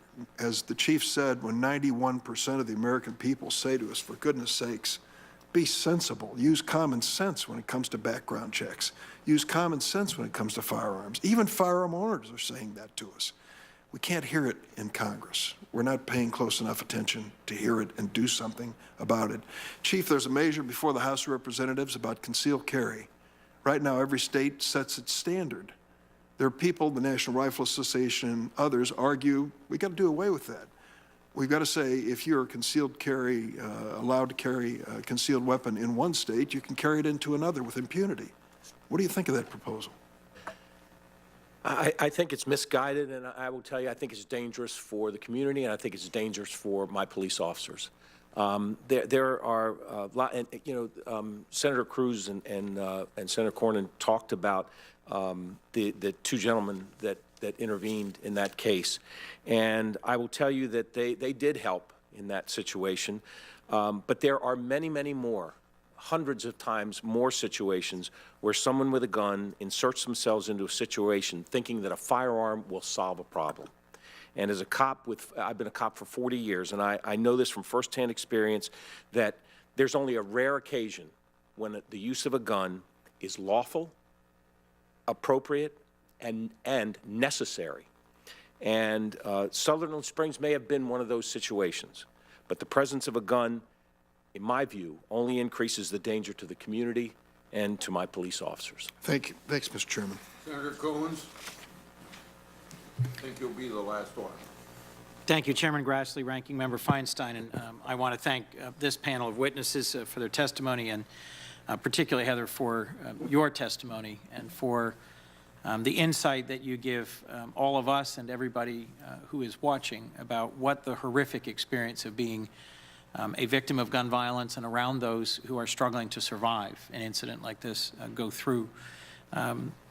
As you may know, I'm from Wilmington, Delaware, and we've had a great deal of gun violence in our little city over the last few years, and I've met with families of victims of gun violence. None of the incidents is massive or as tragic or as overwhelming as the one you've survived. Are there things you would like us as members of Congress to know about your experience that you haven't had the opportunity to share? Or is it best if I just thank you for your testimony today and move on? Well, thank you for thanking me. Again, I don't feel like everybody who was there did what they had to do. Right. But, you know, at any point you expected to turn around and see this guy or men or women running through here with machine guns. That's what it sounded like to us. And just from listening to what everybody has said, again, automatic weapons are not allowed. So why is a piece of equipment that turns a semi-automatic into an automatic allowed? Because now it's an automatic weapon. And that's just what I've gotten from listening to everybody. And it doesn't matter if it's a one-on-one gun or somebody shooting from the 32nd floor, you know, into a crowd of 22,000. It affects all of us. You know, we become members of this family, this community that none of us want to be a part of, and we're in it for the rest of our lives. And it affects us for the rest of our lives. None of us will ever get over it. But if there's anything that we can do to stop this from happening next week, next month, next year, if we can stop somebody from walking into a festival, into a church, into a school, then we need to do everything possible to make this not happen ever or as often as it is. Thank you, Heather. Thank you for that passionate reminder that the struggle to turn loss and suffering into positive forward motion is one of the most inspiring common features of everyone who's had this kind of an experience. Chief Manger, if I might, you may or may not know I was a county executive before becoming a U.S. Senator, and was honored to have the opportunity to serve alongside a county police force of about 480 sworn officers. I asked a question in the previous panel about officer safety and how we are putting ATF officers, agents at risk by asking them to go and try and locate and secure weapons that may have been inappropriately secured. I'd be interested in hearing more from you about how, if the Fix NICS Act passes, what other gaps are there that would allow dangerous individuals to acquire firearms? And what are the main challenges facing local law enforcement when working with federal agencies to prosecute illegal firearm purchases? Do you think it would enhance public safety if more illegal firearm purchases were prosecuted? And do you think it would enhance officer safety if local law enforcement was notified when there is a failed background check? Yeah, to your last two questions, yeah, the answer is yes. I think the biggest gap we have is the gun show loophole. I mean, if we can fix NICS, but if people are still allowed, if we do not accompany that with universal background checks, a background check done on every single gun purchase, then there is a huge gap in what we need to do. I think that firearm violence is probably one of the most challenging things for cities around this country, especially the major urban areas. And anything that we can do, and I will tell you the ATF has been phenomenal working with local law enforcement. The U.S. Attorney's Office from around the country have worked closely with federal prosecutions, which are tremendously effective, oftentimes more effective than what we can do at the state level. And so I think that the relationship is there, and it is effective. So you asked me several questions. I think I hit on all of them. I appreciate your testimony to the effect that it would help promote officer safety and help promote the cooperation between federal and state and local law enforcement if failed background checks produced notification to state and local law enforcement, and if more illegal firearm purchases were prosecuted. I do think, there's a big divide between most members of our two major political parties on whether we should do things that outlaw particular devices or styles of weapons. But what I hear from gun owners and from police officers and from civic activists in my home state and my home city is why can't we start by strengthening the background check systems we have, by strengthening the resources for federal, state, and local law enforcement, and by doing our best to make sure those who should not have access to weapons don't. In the two instances, the two tragic instances that have been the focus of this hearing today, we had one individual who absolutely should not have been able to purchase weapons, who tragically did and murdered many, and another who modified legal weapons in a way that made it deadly effective in a way that I think should be illegal. So, Chief, thank you for your service and thank you for your testimony today. And I'd like to thank the entire second panel and Senator Blumenthal for your leadership on this important issue. Thank you. Thanks, Senator Coons. I seem to be the last senator here, and even though I'm not a member of the majority, I've been asked by Senator Grassley to ask my questions, and I think at that point we're probably in a position to adjourn. And I just want to thank all of you for being here today. Both of these panels have been really excellent and have given us both facts and perspectives that are extremely valuable. And I particularly want to thank you, Heather Goose, for the courage and strength to be here today, knowing from other families who have been before this panel the kind of fortitude that it takes not only to do what you did, but then to relive it as you're doing now. So my thanks, I think, from all of us on this panel. And I want to, if I may, ask Mr. Slayton, you mentioned the importance of resources